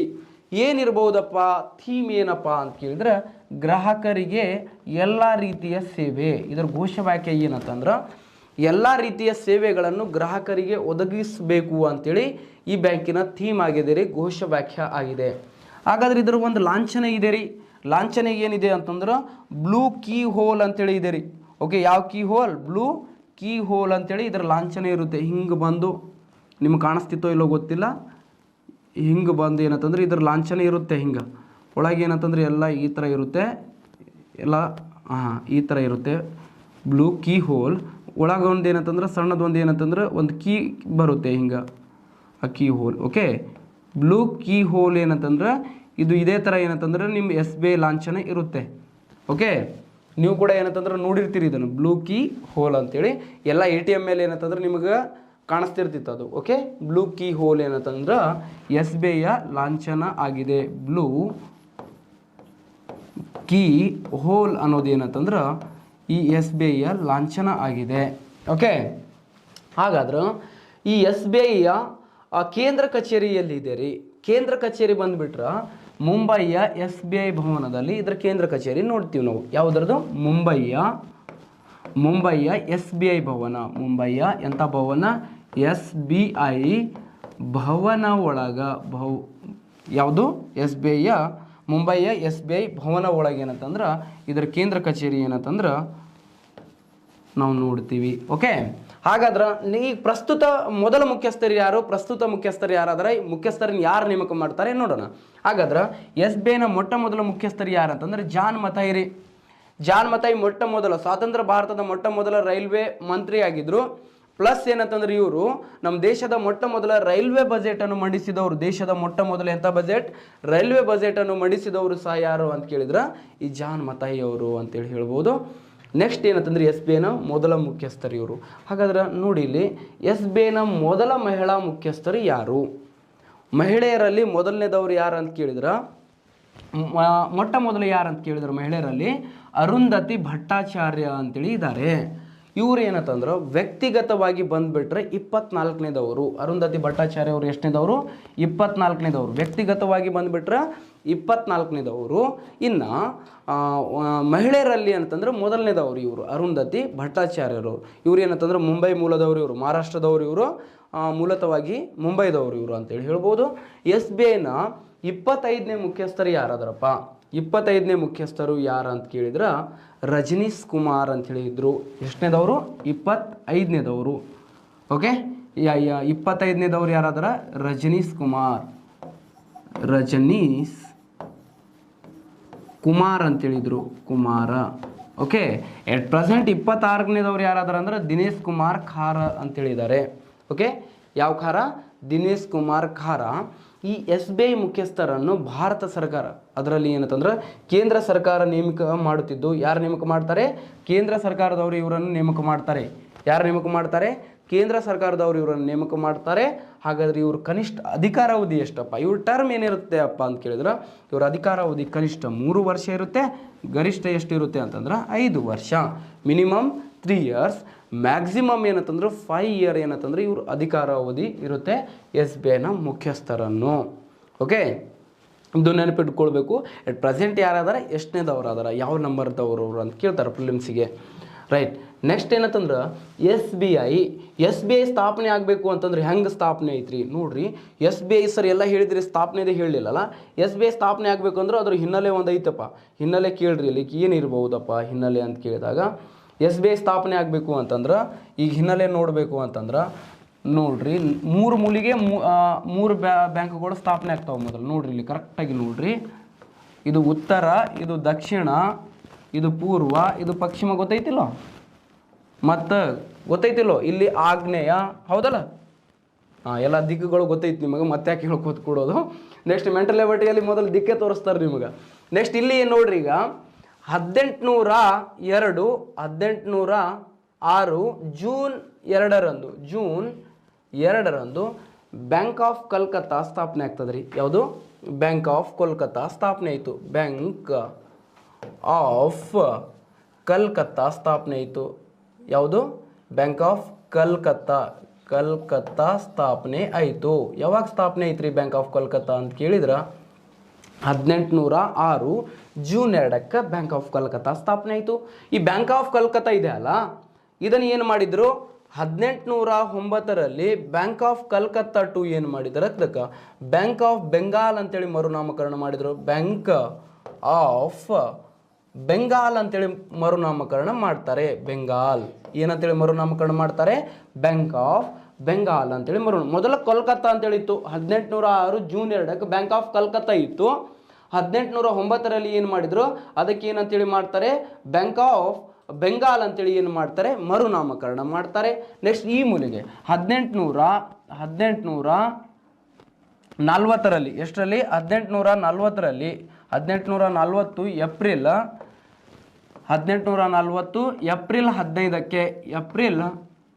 15ಕ್ಕೆ ಏನು ಮಾಡಿದ್ರು ಗೊತ್ತಾ, ಬ್ಯಾಂಕ್ ಆಫ್ ಬಾಂಬೆ ಅಂತೇಳಿ ಸ್ಥಾಪನೆ ಮಾಡ್ತಾರೆ. ಬ್ಯಾಂಕ್ ಆಫ್ ಬಾಂಬೆ ಅಂತೇಳಿ, ಬ್ಯಾಂಕ್ ಆಫ್ ಬಾಂಬೆ ಅಂತೇಳಿ ಸ್ಥಾಪನೆ ಮಾಡಿದರು, ಬಾಂಬೆ. ಇನ್ನು ಈ ಕಡೆ ಏನಂತಂದ್ರೆ 1843ರಲ್ಲಿ ಏನು ಮಾಡಿದರು ಗೊತ್ತಾ, 1843 ಜುಲೈ 1ಕ್ಕೆ ಬ್ಯಾಂಕ್ ಆಫ್ ಮದ್ರಾಸನ್ನು ಸ್ಥಾಪನೆ ಮಾಡ್ತಾರೆ. ಬ್ಯಾಂಕ್ ಆಫ್ ಮದ್ರಾಸ್ ಸ್ಥಾಪನೆ ಮಾಡಿದ್ರು. ಈ 3 ಬ್ಯಾಂಕುಗಳು ಏನಂತಂದ್ರೆ ಪ್ರಾಂತೀಯ ಮಟ್ಟದಲ್ಲಿ ಸ್ಥಾಪನೆ ಆಗಿದ್ದು. ಓಕೆ, ಪ್ರಾಂತೀಯ ಮಟ್ಟದಲ್ಲಿ ಏನಂತಂದ್ರೆ ಸ್ಥಾಪನೆ ಆಗಿದ್ದರಿಂದ ಈ 3 ಬ್ಯಾಂಕುಗಳನ್ನು ಪ್ರಾಂತೀಯ ಬ್ಯಾಂಕುಗಳು ಅಂತೇಳಿ ಕರಿತಿದ್ರು. ಯಾವ ಬ್ಯಾಂಕುಗಳು ಅಂತ ಕರಿತಿದ್ರು? ಪ್ರಾಂತೀಯ ಬ್ಯಾಂಕುಗಳು, ಪ್ರೆಸಿಡೆನ್ಸಿ ಬ್ಯಾಂಕುಗಳು ಅಂತೇಳಿ ಕರಿತಿದ್ರು. ಈ 3 ಬ್ಯಾಂಕುಗಳನ್ನು ಏನು ಮಾಡ್ತಾರೆ? ಈ ಮೇಲಿನ 3 ಬ್ಯಾಂಕುಗಳನ್ನು 1921 ಮೇಲಿನ 3 ಬ್ಯಾಂಕುಗಳನ್ನು 1921 ಎಷ್ಟರಲ್ಲಿ ಅಂತಂದ್ರೆ ಜನವರಿ 27ಕ್ಕೆ ವಿಲೀನಗೊಳಿಸಿದ್ರು. ಯಾವಾಗ? 1921 ಜನವರಿ 27ಕ್ಕೆ ಏನು ಮಾಡಿದ್ರು? ಈ 3 ಬ್ಯಾಂಕುಗಳನ್ನು ಏನು ಮಾಡ್ತಾರೆ? ವಿಲೀನಗೊಳ್ತಾರೆ. 1921 ಯಾವಾಗ್ರಿ? 1921 ಜನವರಿ ಎಷ್ಟ್ರಿಪ್ಪ ಅಂತ ಕೇಳಿದ್ರೆ 27ಕ್ಕೆ ಈ 3 ಬ್ಯಾಂಕುಗಳನ್ನು ವಿಲೀನಗೊಳಿಸಿದ್ರು. ಪ್ರಾಂತೀಯ ಬ್ಯಾಂಕುಗಳಾಗಿದ್ದು ಅಲ್ಲ, ಪ್ರಾಂತೀಯ ಮಟ್ಟದಲ್ಲಿ ಇರೋದ್ರಿಂದ ವಿಲೀನಗೊಳಿಸಿ ಒಂದು ಬ್ಯಾಂಕನ್ನಾಗಿ ಮಾಡ್ತಾರೆ. ಅದೇ ಯಾವುದು ಅಂತಾರೆ? ಇಂಪೀರಿಯಲ್ ಬ್ಯಾಂಕ್ ಆಫ್ ಇಂಡಿಯಾ ಅಂತೇಳಿ ನಾಮಕರಣ ಮಾಡ್ತಾರೆ. ಯಾವುದು? ಇಂಪೀರಿಯಲ್ ಬ್ಯಾಂಕ್ ಆಫ್ ಇಂಡಿಯಾ ಅಂತೇಳಿ, ಬ್ಯಾಂಕ್ ಆಫ್ ಇಂಡಿಯಾ ಅಂತೇಳಿ ಮರುನಾಮಕರಣ ಮಾಡ್ತಾರೆ. ಇಂಪೀರಿಯಲ್ ಬ್ಯಾಂಕ್ ಆಫ್ ಇಂಡಿಯಾ ಅಂತೇಳಿ ಏನು ಮಾಡ್ತಾರೆ? ಮರುನಾಮಕರಣ ಮಾಡ್ತಾರೆ. ಈ imperial bank of India up to ಏನಂತಂದ್ರೆ RBI ಸ್ಥಾಪನೆ ಆಗುವವರೆಗೂ 1935ರವರೆಗೆ ಏನಂತಂದ್ರೆ ದೇಶದ ಅರೆ ಕೇಂದ್ರ ಬ್ಯಾಂಕ್ ಆಗಿ, ಅರೆ ಕೇಂದ್ರ ಅಂದ್ರೆ ಗೊತ್ತಾಗ್ತದ? ಅರೆ ಕೇಂದ್ರ ಬ್ಯಾಂಕ್ ಆಗಿ, ಅರೆ ಕೇಂದ್ರ ಅಂತಂದ್ರೆ ಸೆಮಿ ಸೆಂಟ್ರಲ್ ಬ್ಯಾಂಕ್ ಆಗಿ. ಯಾವ ಸೆಂಟ್ರಲ್? ಅರೆ ಕೇಂದ್ರ ಬ್ಯಾಂಕ್ ಆಗಿ, ದೇಶದ ಅರೆ ಕೇಂದ್ರ ಬ್ಯಾಂಕ್ ಆಗಿ, ಸೆಮಿ ಸೆಂಟ್ರಲ್ ಬ್ಯಾಂಕ್ ಆಗಿ, ಸೆಮಿ ಸೆಂಟ್ರಲ್ ಬ್ಯಾಂಕ್ ಆಗಿ ಕಾರ್ಯನಿರ್ವಹಿಸಿತ್ತು. ಸೆಮಿ ಸೆಂಟ್ರಲ್ ಅಂತಂದ್ರೆ ಅಲ್ಪ ಸ್ವಲ್ಪ, ಅರ್ಧಮುರ್ಧ ಅಂತೇಳಿ ಕರಿತೀವಿ. ಅಲ್ಪ ಸ್ವಲ್ಪ ಕೇಂದ್ರ ಬ್ಯಾಂಕ್ ಆಗಿ ಇದು ಕಾರ್ಯನಿರ್ವಹಿಸಿತ್ತು. ನೆಕ್ಸ್ಟ್ ಏನಂತಂದ್ರೆ ಇದು 1955ರವರೆಗೆ 55 ಜುಲೈ 1ರವರೆಗೆ ಏನಂತಂದ್ರೆ ಇಂಪೀರಿಯಲ್ ಬ್ಯಾಂಕ್ ಆಫ್ ಇಂಡಿಯಾನೇ ಆಗಿತ್ತು. ನಂತರ ಏನು ಮಾಡ್ತಾರೆ? 1955 ಜುಲೈ 1ಕ್ಕೆ ಏನು ಮಾಡ್ತಾರೆ? ಇದಕ್ಕೆ SBI ಅಂತೇಳಿ ಮರುನಾಮಕರಣ ಮಾಡ್ತಾರೆ. SBI ನಮ್ಮಲ್ಲಿ ಏನಂತಂದ್ರೆ ಮೊದಲನೇ ಪಂಚವಾರ್ಷಿಕ ಯೋಜನೆ ಚಾಲ್ತಿಯಲ್ಲಿ ಇರುತ್ತದೆ ಅವಾಗ. ಓಕೆ, ಅದನ್ನು ಏನು ಮಾಡಿದರು? ಇಂಪೀರಿಯಲ್ ಬ್ಯಾಂಕ್ ಆಫ್ ಇಂಡಿಯಾ ಇದ್ದಿದ್ದು SBI ಅಂತೇಳಿ ಮರುನಾಮಕರಣ ಮಾಡ್ತಾರೆ. ಇಲ್ಲಿ ನೋಡ್ರಿ, 1940 ಏಪ್ರಿಲ್ 15ರಂದು ಬ್ಯಾಂಕ್ ಆಫ್ ಬೆಂಗಾಲ್ ಸ್ಥಾಪನೆ ಆಯಿತು. ಓಕೆ, ನೆಕ್ಸ್ಟ್ ಏನಂತಂದ್ರೆ ಇದು ಏನಂತಂದ್ರೆ ಮ್ಯಾಲೆ ಕೆಳಗಾಗ್ಯದ. ಅದಕ್ಕೆ ಇದನ್ನು ನೋಡಕ್ಕೆ ಹೋಗಬೇಡ್ರಿ ನೀವು ಈ ಸ್ಲೈಡ್. ಓಕೆ, ಅದಕ್ಕೆ ಹಿಂದೆ ನಾನು ತೋರಿಸಿದೆ ನಿಮಗೆ. ಇಲ್ಲಿ ನೋಡ್ರಿ, ಇಲ್ಲಿ ಬರ್ದಿದ್ದಾಯ್ತು ನೋಡ್ರಿ, ಇದನ್ನು ನೋಡ್ಕೊಳ್ರಿ ಕರೆಕ್ಟಾಗಿ. ಇನ್ನೊಮ್ಮೆ ತೋರಿಸ್ತೀನಿ ನೋಡ್ರಿ ಇಲ್ಲಿ. ಓಕೆ, ಈ 3 ಬ್ಯಾಂಕ್ಗಳು ಎಲ್ಲೆಲ್ಲಿ ಸ್ಥಾಪನೆ ಆದವು ಅಂತೇಳಿ ಇಲ್ಲಿ ತೋರಿಸಿದ್ರು ನೋಡ್ರಿ. ಈ ಥರ ನೋಡ್ಕೊಳ್ರಿ. ನೋಡ್ಕೊಂಡು 1921ರಲ್ಲಿ ಏನು ಮಾಡಿದ್ರು? ಇದನ್ನು ಇಂಪೀರಿಯಲ್ ಬ್ಯಾಂಕ್ ಆಫ್ ಇಂಡಿಯಾ ಅಂತೇಳಿ ಮರುನಾಮಕರಣ ಮಾಡ್ತಾರೆ. ಆಮೇಲೆ SBI ಅಂತೇಳಿ ಮರುನಾಮಕರಣ ಮಾಡ್ತಾರೆ. ನೆಕ್ಸ್ಟ್ ಈಗ ಏನಂತಂದ್ರೆ ಇದಕ್ಕೆ ಏನೇನು ಮಾಡಿದ್ದಾರೆ ನೋಡ್ರಿ. ಈಗ ಈ ಮೇಲಿನ 3 ಬ್ಯಾಂಕುಗಳನ್ನು ಪ್ರಾಂತೀಯ ಮಟ್ಟದಲ್ಲಿ ಸ್ಥಾಪನೆ ಆಗಿದ್ದವು. ಮೇಲಿಂದ ಆಗಲೇ ತೋರಿಸಿದ್ನಲ್ಲ, ಅದರಿಂದ ಇವುಗಳನ್ನು ಏನಂತ ಕರಿತಿದ್ರು? ಪ್ರಾಂತೀಯ ಬ್ಯಾಂಕುಗಳು ಅಥವಾ ಪ್ರೆಸಿಡೆನ್ಸಿ ಬ್ಯಾಂಕುಗಳು ಅಂತೇಳಿ ಕರಿತಿದ್ರು. ನೆಕ್ಸ್ಟ್ 1921 ಜನವರಿ 27ರಂದು ಈ ಮೇಲಿನ 3 ಬ್ಯಾಂಕುಗಳನ್ನು ವಿಲೀನಗೊಳಿಸಿ ಇಂಪೀರಿಯಲ್ ಬ್ಯಾಂಕ್ ಆಫ್ ಇಂಡಿಯಾ ಎಂದು ಮರುನಾಮಕರಣ ಮಾಡಲಾಗಿತ್ತು, ಆಗಲೇ ಹೇಳಿದಾಗೆ. ನೆಕ್ಸ್ಟ್ ಏನಂತಂದ್ರೆ ಈ ಬ್ಯಾಂಕು RBI ಸ್ಥಾಪನೆ ಆಗುವವರೆಗೂ ದೇಶದ ಅರೆ ಕೇಂದ್ರ ಬ್ಯಾಂಕ್ ಆಗಿ, ಸೆಮಿ ಸೆಂಟ್ರಲ್ ಬ್ಯಾಂಕ್ ಆಗಿ ಕಾರ್ಯನಿರ್ವಹಿಸಿತ್ತು, ಹೇಳಿದ್ದೇ ಐತೆ ಎಲ್ಲ. ಓಕೆ, ನೆಕ್ಸ್ಟ್ 1951 ಜುಲೈ 1ರಂದು ಇಂಪೀರಿಯಲ್ ಬ್ಯಾಂಕ್ ಆಫ್ ಇಂಡಿಯಾ ಅಂತೇಳಿ ಇದ್ದಿದ್ದು ಏನು ಮಾಡಿದರು? SBI ಅಂತೇಳಿ ಮರುನಾಮಕರಣ ಮಾಡ್ತಾರೆ. ಇನ್ನು ಈಗ SBI ರಾಷ್ಟ್ರೀಕರಣ ಯಾವಾಗ ಮಾಡಿದ್ರು ನೋಡ್ರಿ? SBI ರಾಷ್ಟ್ರೀಕರಣ ಆಗಿದ್ದು 1956 ಜನವರಿ 2ರಂದು ರಾಷ್ಟ್ರೀಕರಣ ಮಾಡಲಾಯಿತು. ಇದು ರಾಷ್ಟ್ರೀಕರಣ ಆಗಬೇಕು ಅಂತಂದ್ರೆ ಒಂದು ಸಮಿತಿಯನ್ನು ನೇಮಕ ಮಾಡ್ತಾರೆ. AD ಗೋರ್ವಾಲ್ ಸಮಿತಿ ಅಂತೇಳಿ, AD ಗೋರ್ವಾಲ್ ಕಮಿಟಿ. ಯಾವ ಆಥರ್ ಬುಕ್ಕಲ್ಲಿ ಸಿಗಂಗಿಲ್ಲ ಇದು, AD ಗೋರ್ವಾಲ್ ಸಮಿತಿ ಅಂತೇಳಿ. ಹಾಗಾದ್ರೆ ಈ ಸಮಿತಿಯ ಶಿಫಾರಸ್ಸಿನಂತೆ ಇದು ನೇಮಕ ಆಗಿದೆ ಯಾವಾಗ ಅಂದ್ರೆ 1956ಅಲ್ಲಿ ನೇಮಕ ಆಗ್ತದ AD ಗೋರ್ವಾಲ್ ಸಮಿತಿ. ಈ ಸಮಿತಿ ಏನು ಹೇಳುತ್ತೀರಿ ಅಂತ ಕೇಳಿದ್ರೆ SBIಯನ್ನು ರಾಷ್ಟ್ರೀಕರಣ ಮಾಡಬೇಕು ಅಂತೇಳಿ ಶಿಫಾರಸು ಮಾಡುತ್ತೆ. ಈ ಸಮಿತಿಯ ಶಿಫಾರಸಿನಂತೆ SBIಯನ್ನು ನಮ್ಮ ದೇಶದಲ್ಲಿ 1956 ಜೂನ್ 2ಕ್ಕೆ ಏನಂತಂದ್ರೆ ರಾಷ್ಟ್ರೀಕರಣ ಮಾಡ್ತಾರೆ. 2ನೇ ಪಂಚವಾರ್ಷಿಕ ಯೋಜನೆ ಚಾಲ್ತಿಯಲ್ಲಿ ಇರುತ್ತೆ. ಅವಾಗ ಎಷ್ಟನೇ ಪಂಚವಾರ್ಷಿಕ? 2ನೇ ಪಂಚವಾರ್ಷಿಕ ಯೋಜನೆ ಅವಧಿಯಲ್ಲಿ ಇದನ್ನು ರಾಷ್ಟ್ರೀಕರಣ ಮಾಡಿದರು. ಓಕೆ, ನೆಕ್ಸ್ಟ್ ಏನಂತಂದ್ರೆ SBIನ ವಿಶೇಷತೆಗಳು ಏನೇನದಪ್ಪ, ಏನೇನು ವಿಶೇಷತೆಗಳನ್ನು ಒಳಗೊಂಡಿದೆ SBI ನೋಡ್ರಿ. ಈಗ ನೋಡ್ರಿ, SBI ಪ್ರಸ್ತುತ 26,000ಕ್ಕಿಂತ ಹೆಚ್ಚು ಮೋರ್ ದೆನ್ 26,000 ಏನಂತಂದ್ರೆ ಬ್ರಾಂಚಸ್ಗಳನ್ನು ಒಳಗೊಂಡಿದೆ ನಮ್ಮ ಇಂಡಿಯಾ ಒಳಗೆ. ಎಷ್ಟು? 36,000ಕ್ಕಿಂತ ಹೆಚ್ಚು ಏನಂತಂದ್ರೆ ಶಾಖೆಗಳನ್ನು ಹೊಂದಿದ್ದು, ಭಾರತದಲ್ಲಿ ಅತಿ ಹೆಚ್ಚು ಶಾಖೆಗಳನ್ನು ಹೊಂದಿದ ಬ್ಯಾಂಕ್ ಯಾವುದು ಅಂತಂದ್ರೆ SBI. ಮೋರ್ ದೆನ್ 26,000 ಬ್ರಾಂಚಸ್ಗಳನ್ನು ಒಳಗೊಂಡಿದೆ.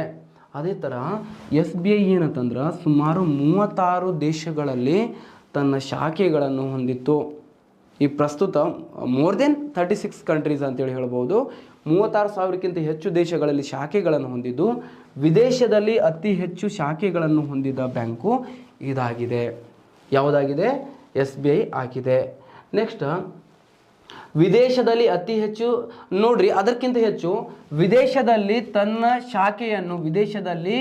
ತನ್ನ ಶಾಖೆಯನ್ನು ಆರಂಭಿಸಿದ ಮೊದಲ ಭಾರತೀಯ ಬ್ಯಾಂಕು ಯಾವುದಂದ್ರೆ ಬ್ಯಾಂಕ್ ಆಫ್ ಇಂಡಿಯಾ ಅಂತೇಳಿ. ಯಾವುದು? ಬ್ಯಾಂಕ್ ಆಫ್ ಇಂಡಿಯಾ ವಿದೇಶದಲ್ಲಿ ಲಂಡನ್ನಲ್ಲಿ ತನ್ನ ಶಾಖೆಯನ್ನು ಆರಂಭ ಮಾಡಿತ್ತು ಅಂತೇಳಿ ಹೇಳ್ಬೋದು. ವಿದೇಶದಲ್ಲಿ ತನ್ನ ಶಾಖೆಯನ್ನು ಆರಂಭ ಮಾಡಿದ ಮೊದಲ ಬ್ಯಾಂಕ್ ಯಾವುದಂತಂದ್ರೆ ಬ್ಯಾಂಕ್ ಆಫ್ ಇಂಡಿಯಾ. ಪ್ರಸ್ತುತ ವಿದೇಶದಲ್ಲಿ ಅತಿ ಹೆಚ್ಚು ಶಾಖೆಗಳನ್ನು ಹೊಂದಿರುವಂಥ ಭಾರತೀಯ ಬ್ಯಾಂಕ್ ಯಾವುದು ಅಂತ ಕೇಳಿದ್ರೆ SBI. ರೈಟ್. ನೆಕ್ಸ್ಟ್ ಏನಂತಂದರೆ SBIಯು ಪ್ರಸ್ತುತ ಭಾರತದಲ್ಲಿ 62,000ಕ್ಕಿಂತ ಹೆಚ್ಚು ATMಗಳನ್ನು ಹೊಂದಿದ್ದು, ಅತಿ ಹೆಚ್ಚು ATMಗಳನ್ನು ಹೊಂದಿದ ಬ್ಯಾಂಕು ಯಾವುದಾಗಿದೆ ಅಂತ ಕೇಳಿದ್ರೆ ಇದೇ SBI ಆಗಿದೆ. ಹಾಗಾದರೆ ನಮ್ಮ ದೇಶದಲ್ಲಿ ATM ಅನ್ನು ಪರಿಚಯ ಮಾಡಿದ ಮೊದಲ ಬ್ಯಾಂಕ್ ಯಾವುದು ಅಂತಂದರೆ HSBC ಬ್ಯಾಂಕು. ಆಲ್ರೆಡಿ ಹೇಳಿ ನಿಮಗೆ HSBC bank. Hong Kong and Shanghai banking corporation. ನಮ್ಮ ದೇಶದಲ್ಲಿ ATM ಅನ್ನು ಪರಿಚಯ ಮಾಡಿದ ಮೊಟ್ಟ ಮೊದಲ ಭಾರತೀಯ ಬ್ಯಾಂಕ್ ಯಾವುದು ರೀ? ನಮ್ಮ ಇಂಡಿಯನ್ ಬ್ಯಾಂಕ್ ಯಾವುದಪ್ಪ ಅಂತ ಕೇಳಿದ್ರೆ ICICI bank. ICICI bank. Already ಹೇಳಿದ್ದೀನಿ ನಿಮಗೆ ಇದನ್ನು. ATM ವಿಶೇಷತೆ ಹೇಳುವಾಗ ಏನಂದ್ರೆ ಲಾಸ್ಟ್ ಕ್ಲಾಸಲ್ಲಿ ಹೇಳಿದ್ದೀನಿ ನಾನು ನಿಮಗೆ. ರೈಟ್. ಇಷ್ಟು ಗೊತ್ತಿರಲಿ. ನೆಕ್ಸ್ಟ್ ಏನಂತಂದ್ರೆ ಇನ್ನು ಏನು ವಿಶೇಷತೆ ಇದೆಯಪ್ಪ, SBI ಏನೇನು ವಿಶೇಷತೆ ಇದೆಯಪ್ಪ ಅಂತೇಳಿ ನೋಡಿದಾಗ, ಈ SBIನ ವಿಶೇಷತೆ ನೋಡಿದಾಗ ನಮ್ಮಲ್ಲಿ ಮತ್ತೇನಪ್ಪ ಏನು ವಿಶೇಷತೆ ಇದೆ SBI ಅಂತ ಕೇಳಿದ್ರೆ, ಇತ್ತೀಚೆಗೆ SBI ಏನಂತಂದ್ರೆ ತೇಲುವ ಸರೋವರವನ್ನು ಆರಂಭ ಮಾಡಿದೆ ರೀ. ಎಲ್ಲಿ ತೇಲುವ ಸರೋವರ ಅಂತ ಕೇಳಿದ್ರೆ ನಮ್ಮಲ್ಲಿ ಏನಂತಂದ್ರೆ ಜಮ್ಮು ಮತ್ತು ಕಾಶ್ಮೀರ ಒಳಗೆ ಏನಂತಂದ್ರೆ ದಾಲ್ ಸರೋವರ ಅಂತೇಳಿ ಕಂಡು ಬರುತ್ತೆ ರೀ.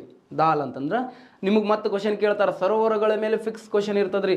ಚಳಿಗಾಲದಲ್ಲಿ ಹೆಪ್ಪುಗಟ್ಟುವ ಸರೋವರ ಯಾವುದು ಅಂತೇಳಿ ಕೇಳ್ತಾರೆ ನಿಮ್ಗೆ. ಇವತ್ತೇನು ಮಾಡ್ಬೇಕು ನೀವು, ಒಟ್ಟು ನಮ್ಮ ದೇಶದಲ್ಲಿ ಎಷ್ಟು ಸರೋವರ ಕಂಡು ಬರ್ತಾವಲ್ಲ, ವಿಶ್ವದಲ್ಲಿ ಪ್ರಮುಖ ಸರೋವರಗಳ ಕುರಿತು ಏನಂತಂದ್ರೆ ಬರೋದೇನಂದ್ರೆ ಟೆಲಿಗ್ರಾಮಿಗೆ ಸೆಂಡ್ ಮಾಡಬೇಕು. ಓಕೆ. ಹಾಗಾದ್ರೆ ಸರೋವರಗಳ ಬಗ್ಗೆ ಏನಂತಂದ್ರೆ ಗೊತ್ತಿರಬೇಕು ನಿಮ್ಗೆ. ನೆಕ್ಸ್ಟ್ ಇದಾದ ನಂತರ ಏನಂತಂದ್ರೆ SBI ಅತಿ ಹೆಚ್ಚು ಶಾಖೆಗಳು ಆಗಿದೆ. ನೆಕ್ಸ್ಟ್ ಏನಂತಂದ್ರೆ SBI ಏನಂತಂದ್ರೆ ತೇಲುವ ಸರೋವರ ಎಲ್ಲಿರಿ ಅಂತ ಕೇಳಿದ್ರೆ, ತೇಲುವ ಸರೋವರ ಆರಂಭ ಮಾಡಿದ್ದು ಎಲ್ಲಿಯಪ್ಪ ಅಂತ ಕೇಳಿದ್ರೆ ದಾಲ್ ಸರೋವರ ಅಂತೇಳಿ ಬರುತ್ತೆ. ಯಾವ ಸರೋವರ? ದಾಲ್ ಸರೋವರ. ಎಲ್ಲಿ ಕಂಡು ಬರ್ತಿದ್ರಿ ದಾಲ್ ಸರೋವರ ಅಂತ ಕೇಳಿದ್ರೆ ಜಮ್ಮು ಮತ್ತು ಕಾಶ್ಮೀರದಲ್ಲಿ ಕಂಡು ಬರುತ್ತೆ. ಜಮ್ಮು ಮತ್ತು ಕಾಶ್ಮೀರದಲ್ಲಿ ಕಂಡು ಬರುವಂಥ ಸರೋವರ ಆಗಿದೆ. ಚಳಿಗಾಲದಲ್ಲಿ ಹೆಪ್ಪುಗಟ್ಟು ಹೋಗ್ತೈತ್ರಿ, ಅದು ಕೋಲ್ಡ್ ಆಗಿ ಜಾಸ್ತಿ. ರೈಟ್. ನೆಕ್ಸ್ಟ್ ಏನಂತಂದ್ರೆ SBI ATM ಎಲ್ಲ ಆಗಿದೆ. ನೆಕ್ಸ್ಟ್ ಯುನೋ ಆ್ಯಪ್ ಯಾರ್ಯಾರು ಯೂಸ್ ಮಾಡ್ತೀರಿ? ಆಲ್ಮೋಸ್ಟ್ ಏನಂತಂದ್ರೆ ಯುನೋ ಆ್ಯಪನ್ನು SBI ಬಹಳಷ್ಟು ಮಂದಿ ಏನಂತಂದ್ರೆ ಇದನ್ನು ಯೂಸ್ ಮಾಡುವಂಥದ್ದು. ಯುನೋ ಅಂದರೆ ಯು ಓನ್ಲಿ ನೀಡ್ ಒನ್ ಅಂತೇಳಿ ಇದ್ರ ಫುಲ್ ಫಾರ್ಮ್ ಇರುವಂಥದ್ದು. ಯಾವುದು? ಯು ಓನ್ಲಿ ನೀಡ್ ಒನ್ ಅಂತೇಳಿ ಅಂತ ಹೇಳ್ತೀವಿ. ಹಾಗಾದ್ರೆ ಇದು ಜಾರಿಗೆ ತಂದಿದ್ದ ಬ್ಯಾಂಕ್ ಯಾವುದು ಅಂತ ಕೇಳಿದರೆ SBI. ಯಾವುದು? SBIನೇ ಇದಕ್ಕೆ ಏನು ಮಾಡಿದೆ? ಜಾರಿಗೆ ತಂದಿದೆ. ಜಾರಿಗೆ. ಹಾಗಾದರೆ ಇದು ಜಾರಿಗೆ ಬಂದಿದೆ ಯಾವಾಗ ಅಂದರೆ ನವೆಂಬರ್ 24, 2017ರಲ್ಲಿ. ಇದಕ್ಕೆ ಚಾಲನೆ ನೀಡಿದವರು ಯಾರಪ್ಪ? ಯುನೋ ಆ್ಯಪಿಗೆ ಚಾಲನೆ ನೀಡಿದವರು ಯಾರು ಅಂತ ಕೇಳಿದ್ರೆ ಇದಕ್ಕೆ ಚಾಲನೆ ನೀಡಿದವರು ಅಂದಿನ ಹಣಕಾಸು ಸಚಿವರಾಗಿರುವಂಥ ಅರುಣ್ ಜೇಟ್ಲಿ ಅವರು ಇದಕ್ಕೆ ಚಾಲನೆ ನೀಡುತ್ತಾರೆ. ಇದು ಒಂದು ಏನಂತಂದ್ರೆ ಡಿಜಿಟಲ್ ಪಾವತಿಗೆ ಸಂಬಂಧಿಸಿದ ಆ್ಯಪ್ ಆಗಿದೆ ರೀ. ಡಿಜಿಟಲ್ ನಗದು ರಹಿತವಾಗಿ ಕ್ಯಾಶ್ಲೆಸ್ ಆಗಿ ಅಂದರೆ ಟ್ರಾನ್ಸಾಕ್ಷನ್ ಮಾಡಬಹುದು. ಮುಂಚಿತವಾಗಿ ನೀವು ಮಿನಿ ಸ್ಟೇಟ್ಮೆಂಟ್ ತೊಗೊಳ್ಬೋದು ಬ್ಯಾಂಕಿನ ಏನಂತಂದ್ರೆ ಸ್ಟೇಟ್ಮೆಂಟ್ ತೊಗೊಳ್ಬೋದು, ದುಡ್ಡನ್ನು ಟ್ರಾನ್ಸ್ಫರ್ ಮಾಡ್ಬೋದು, ಮತ್ತೇನಂದ್ರೆ ಎಲ್ಲ ಥರದ ಏನಂದರೆ ಟಿಕೆಟ್ಗಳನ್ನು ಏನಂದ್ರೆ ಬುಕ್ ಮಾಡ್ಬೋದು, ರಿಚಾರ್ಜ್ ಮಾಡ್ಕೊಳ್ಬೋದು, ಪ್ರತಿಯೊಂದು ವ್ಯವಹಾರಗಳನ್ನು ಮಾಡ್ಬೋದು. ATM ಎಕ್ಸ್ಪೈರ್ ಆಗಿತ್ತು ಅಂದರೆ ATM ಅನ್ನು ಏನಂತಂದ್ರೆ ಅಪ್ಲೈ ಮಾಡ್ಬೋದು. ಓಕೆ. ಎಲ್ಲ ಥರ ವ್ಯವಹಾರಗಳನ್ನು ಮಾಡ್ಬೋದು ಯುನೋ ಆ್ಯಪ್ ಒಳಗೆ. ಓಕೆ. ಇದು ಎಲ್ಲ ಗೊತ್ತಿರಬೇಕು ಯುನೋ ಅಂತ. ಇದೊಂದು ಅಂದರೆ ಡಿಜಿಟಲ್ ಪಾವತಿಗೆ ಸಂಬಂಧಿಸಿದೆ. ಓಕೆ. ನಗದು ರಹಿತವಾಗಿ ಅಂತ ವ್ಯವಹಾರಗಳನ್ನು ಮಾಡ್ಬೋದು. ಓಕೆ. ರೆಸಾರ್ಟ್ಗಳು ಬುಕ್ ಮಾಡ್ಕೊಳ್ಬೋದು ಇಲ್ಲೇ ಕೂತ್ಕೊಂಡು. ಪ್ರತಿಯೊಂದು ಮಾಡ್ಬೋದು ಇದರ ಅನ್ವಯ. Okay right. ನೆಕ್ಸ್ಟ್ ಏನಂತಂದ್ರೆ ಇನೋ ಆ್ಯಪ್, ಇತ್ತೀಚೆಗೆ ಇನೋ ಆ್ಯಪ್ ಅಂತ ಈಗ ಹಳೇದಾಗಿತ್ತಿದು. ಓಕೆ ಇತ್ತೀಚೆಗೆ ಅನ್ನೋಕ್ಕಿಂತ 2017 ಒಳಗಡೆ ಈ ಕ್ವಶನ್ ಕೇಳಂಗಿಲ್ಲ. ಇನೋ ಆ್ಯಪ್ ಯಾವ ಬ್ಯಾಂಕಿಗೆ ಸಂಬಂಧಿಸಿದೆ ಅಂತ ಕೇಳಿದ್ರೆ ಕೇಳಬಹುದು, ಯೂಸಲಿ ಕೇಳಂಗಿಲ್ಲ. ರೈಟ್. ನೆಕ್ಸ್ಟ್ ಏನಂತಂದ್ರೆ ಕವಚ ಯೋಜನೆ. ನೋಡ್ರಿ ಇನ್ನೊಂದು ಗೊತ್ತಿರಬೇಕು, ಕವಚ ಯೋಜನೆ ಇತ್ತೀಚೆಗೆ ನಿಮ್ಮ ಕ್ವಶನ್ ಕೇಳ್ತಾರೆ, ಕರೆಂಟ್ ಅಫೇರ್ಸ್ ಓದಿದವ್ರಿಗೆ ಗೊತ್ತಾಗ್ತದ. ಇತ್ತೀಚೆಗೆ ಕವಚ ಯೋಜನೆಯನ್ನು ಆರಂಭ ಮಾಡಿರುವಂಥ ಸಚಿವಾಲಯ ಯಾವುದು ಅಂತೇಳಿ ಕೇಳ್ತಾನೆ ನಿಮ್ಗೆ. ರೈಲ್ವೆ ಸಚಿವಾಲಯ, ಬ್ಯಾಂಕಿಂಗ್ ಸಚಿವಾಲಯ, ಬ್ಯಾಂಕಿಂಗ್ ವ್ಯವಸ್ಥೆ. ನೆಕ್ಸ್ಟ್ ಏನಂದ್ರೆ ಹಣಕಾಸಿನ ಸಚಿವಾಲಯ, ಕೇಂದ್ರ ಸರ್ಕಾರ. ಕವಚ ಯೋಜನೆ ಇತ್ತೀಚೆಗೆ ರೈಲ್ವೆ ಸಚಿವಾಲಯ ರಕ್ಷಣೆಗೋಸ್ಕರ ರೈಲ್ವೆದವ್ರು ಏನಂದ್ರೆ ಕವಚ ಯೋಜನೆಯನ್ನು ಆರಂಭ ಮಾಡಿದೆ. ಮತ್ತು ಈ ಕವಚ ಇದಕ್ಕೆ ಸಂಬಂಧಪಟ್ಟೈತ್ರಿ. ಇದು ಕೂಡ ಏನಂದ್ರೆ SBI ಕವಚ ಯೋಜನೆಯನ್ನು ಜಾರಿಗೆ ತಂದವರು ಯಾರಂದ್ರೆ SBIದವರು. ಹಾಗಾದ್ರೆ ಇದನ್ನು ಜಾರಿಗೆ ತಂದಿದ್ದು ಯಾವಾಗ ರೀ ಅವರು ಅಂತ ಕೇಳಿದ್ರೆ 2021 ಮೇ 8ಕ್ಕೆ ಇದನ್ನು ಜಾರಿಗೆ ತಂದಿದ್ರು. ಮೇ 8 ಲಾಕ್ಡೌನ್ ಒಳಗು ಸಂಗಪ್ಪಗಳ ಲಾಕ್ಡೌನ್ ಒಳಗೆ ಏನು ಮಾಡಿದ್ರು, ಇದನ್ನು ಜಾರಿಗೆ ತಂದಿದ್ರು. ಎದಕ್ಕೆ ಜಾರಿಗೆ ತಂದಿದ್ರು ಅಂತ ಕೇಳಿದ್ರೆ ಈ ಯೋಜನೆ ಏನಂತಂದ್ರೆ ಕೋವಿಡ್-19 ಸಾವನ್ನಪ್ಪಿರುವ ಸತ್ತವ್ರಿಗೆ ಕೊಡಂಗಿಲ್ಲ. ಮತ್ತು ಕೋವಿಡ್-19 ಸತ್ತವ್ರಿಗೆ ಹೆಂಗೆ ಕೊಡ್ತಾರೋ, ಕೋವಿಡ್-19 ಸಾವನ್ನಪ್ಪಿರುವಂಥ ಕುಟುಂಬಗಳಿಗೆ 10 ಲಕ್ಷದವರೆಗೆ ಸಾಲ ಸೌಲಭ್ಯವನ್ನು ಕಲ್ಪಿಸಿಕೊಡುವಂಥದ್ದು ಈ ಯೋಜನೆಯ ಉದ್ದೇಶ ಆಗಿರುತ್ತೆ. ಮಾನವೀಯತೆಯ ದೃಷ್ಟಿಯಿಂದ ಕೊಡುವಂಥದ್ದು. ಸರ್ ಇದಕ್ಕೆ ರೇಟ್ ಆಫ್ ಇಂಟ್ರೆಸ್ಟ್ ಇರುತ್ತೆ ಅನ್ನೋ ಇರ್ತದೆ. ರೇಟ್ ಆಫ್ ಇಂಟ್ರೆಸ್ಟ್ ಎಷ್ಟಿತ್ತು ಅಂತ ಕೇಳಿದ್ರೆ 8.5% ಏನಂತಂದ್ರೆ 8.5 ಏನಂತಂದ್ರೆ ಇಯರ್ಲಿ ಮತ್ತು ಮಂತ್ಲಿ ಇರೋಂಗಿಲ್ಲ. ಯಾವತ್ತು ಏನಂತಂದ್ರೆ ತಲೆಗೆ ಹಾಕ್ಕೋಬೇಕು, ರೇಟ್ ಆಫ್ ಇಂಟ್ರೆಸ್ಟ್ ಬ್ಯಾಂಕಿಂದ ಹೆಂಗಿರ್ತದೆ ಅಂತಂದ್ರೆ ಇಯರ್ಲಿ ಇರ್ತದೆ, ಮಂತ್ಲಿ ಇರೋಂಗಿಲ್ಲ. ಸರಿನಾ? ಹಾಗಾದ್ರೆ ಇದು ಯೋಜನೆ ಆಗಿದೆ ಸರ್. ಮತ್ತು ಕೋವಿಡ್-19 ಸತ್ತವ್ರಿಗೆ ಏನಂತಂದ್ರೆ ನಮ್ಮ ಕರ್ನಾಟಕ ಸ್ಟೇಟ್ ಗೌರ್ಮೆಂಟ್ದವ್ರು ಕೊಟ್ಟರಲ್ರಿ. ಹೌದು, ಕರ್ನಾಟಕ ಸ್ಟೇಟ್ ಗೌರ್ಮೆಂಟ್ದವ್ರು ಎಷ್ಟು ಕೊಟ್ಟರು? 1 ಲಕ್ಷ ಕೊಟ್ಟರು, 1 ಲ್ಯಾಕ್ ಕೊಟ್ಟರು. 1 ಲಕ್ಷ ಏನಂತಂದ್ರೆ ನಮ್ಮ ಕರ್ನಾಟಕ ಸ್ಟೇಟ್ ಗೌರ್ಮೆಂಟ್ದವ್ರು ಏನಂದ್ರೆ ಕೋವಿಡ್-19 ಸಾವನ್ನಪ್ಪಿದವ್ರ ಕುಟುಂಬರಿಗೆ ಏನಂದ್ರೆ ಪರಿಹಾರದ ರೂಪದಲ್ಲಿ ಏನಂತಂದ್ರೆ 1 ಲಕ್ಷ ರೂಪೀಸ್ ಕೊಟ್ಟರು. ಓಕೆ, ಯಾರು ತೊಗೊಂಡಿದ್ರೆ ಕೈ ಎತ್ರಿ. ತೊಗೊಂಡ್ರಿ ಅಣ್ಣ? ರೈಟ್. ಇದು ಏನಂತಂದ್ರೆ ನೀವು ಸತ್ತಾಗ ಏನಂತಂದ್ರೆ ನೀವು ತೊಗೊಳಂಗಿಲ್ಲ, ನಿಮಗೋಸ್ಕರ ನಿಮ್ಮವ್ರು ತೊಗೊಳ್ಳೋವಂಥದ್ದು. ಸರಿನಾ? ರೈಟ್. ನೆಕ್ಸ್ಟ್ ಏನಂತಂದ್ರೆ ಇದು ಏನಂತಂದ್ರೆ ಕವಚ ಯೋಜನೆ. ಈಗ ನಿಮ್ಗೆ ಡೈರೆಕ್ಟ್ ಈ ಕವಚ ಇದು ಹಳೇದಾಗ್ತಿದ್ದು SBIಗೆ ಸಂಬಂಧಪಟ್ಟ. ಈ ಕವಚ ಅಂದ್ರೆ ರೈಲ್ವೆ ಸಚಿವಾಲಯ ಏನಂತಂದ್ರೆ ರಕ್ಷಣೆಗೋಸ್ಕರ ಏನಂತಂದ್ರೆ ಮತ್ತೊಂದು ಯೋಜನೆಯನ್ನು ಆರಂಭ ಮಾಡಿದೆ, ಕವಚ ಯೋಜನೆ. Okay right. ಇದು ಆದ ನಂತರ ಏನಂತಂದ್ರೆ 2017 ಏಪ್ರಿಲ್ 1ರಂದು SBIನಲ್ಲಿ ವಿಲೀನಗೊಂಡಿರುವಂಥ ಬ್ಯಾಂಕುಗಳು ಯಾವ್ಯಾವ ಅದಾವ ನೋಡ್ರಿ. ಯಾಕೆ ವಿಲೀನಗೊಳಿಸ್ತಾರೆ ಮುಂದೆ ಅನಲೈಸ್ ಮಾಡ್ತೀನಿ ನಾನು. ವಾಣಿಜ್ಯ ಬ್ಯಾಂಕುಗಳು ವಿಲೀನ ಅಂತೇಳಿ ಬರ್ತವೆ, ಅಲ್ಲಿ ನೋಡೋಣ ಯಾವ್ಯಾವ ಬ್ಯಾಂಕುಗಳನ್ನು ವಿಲೀನಗೊಳಿಸಿದ್ರು. ಇಲ್ಲಿ ನೋಡ್ರಿ 2017 ಏಪ್ರಿಲ್ 1ರಂದು SBIನಲ್ಲಿ 5 ಬ್ಯಾಂಕುಗಳನ್ನು ವಿಲೀನಗೊಳಿಸ್ತಾರೆ. ಆ 5 ಬ್ಯಾಂಕುಗಳು ಯಾವ್ಯಾವು ಅಂತ ಕೇಳಿದಾಗ ಒಂದೇದಿದೆ ರೀ state bank of Mysuru.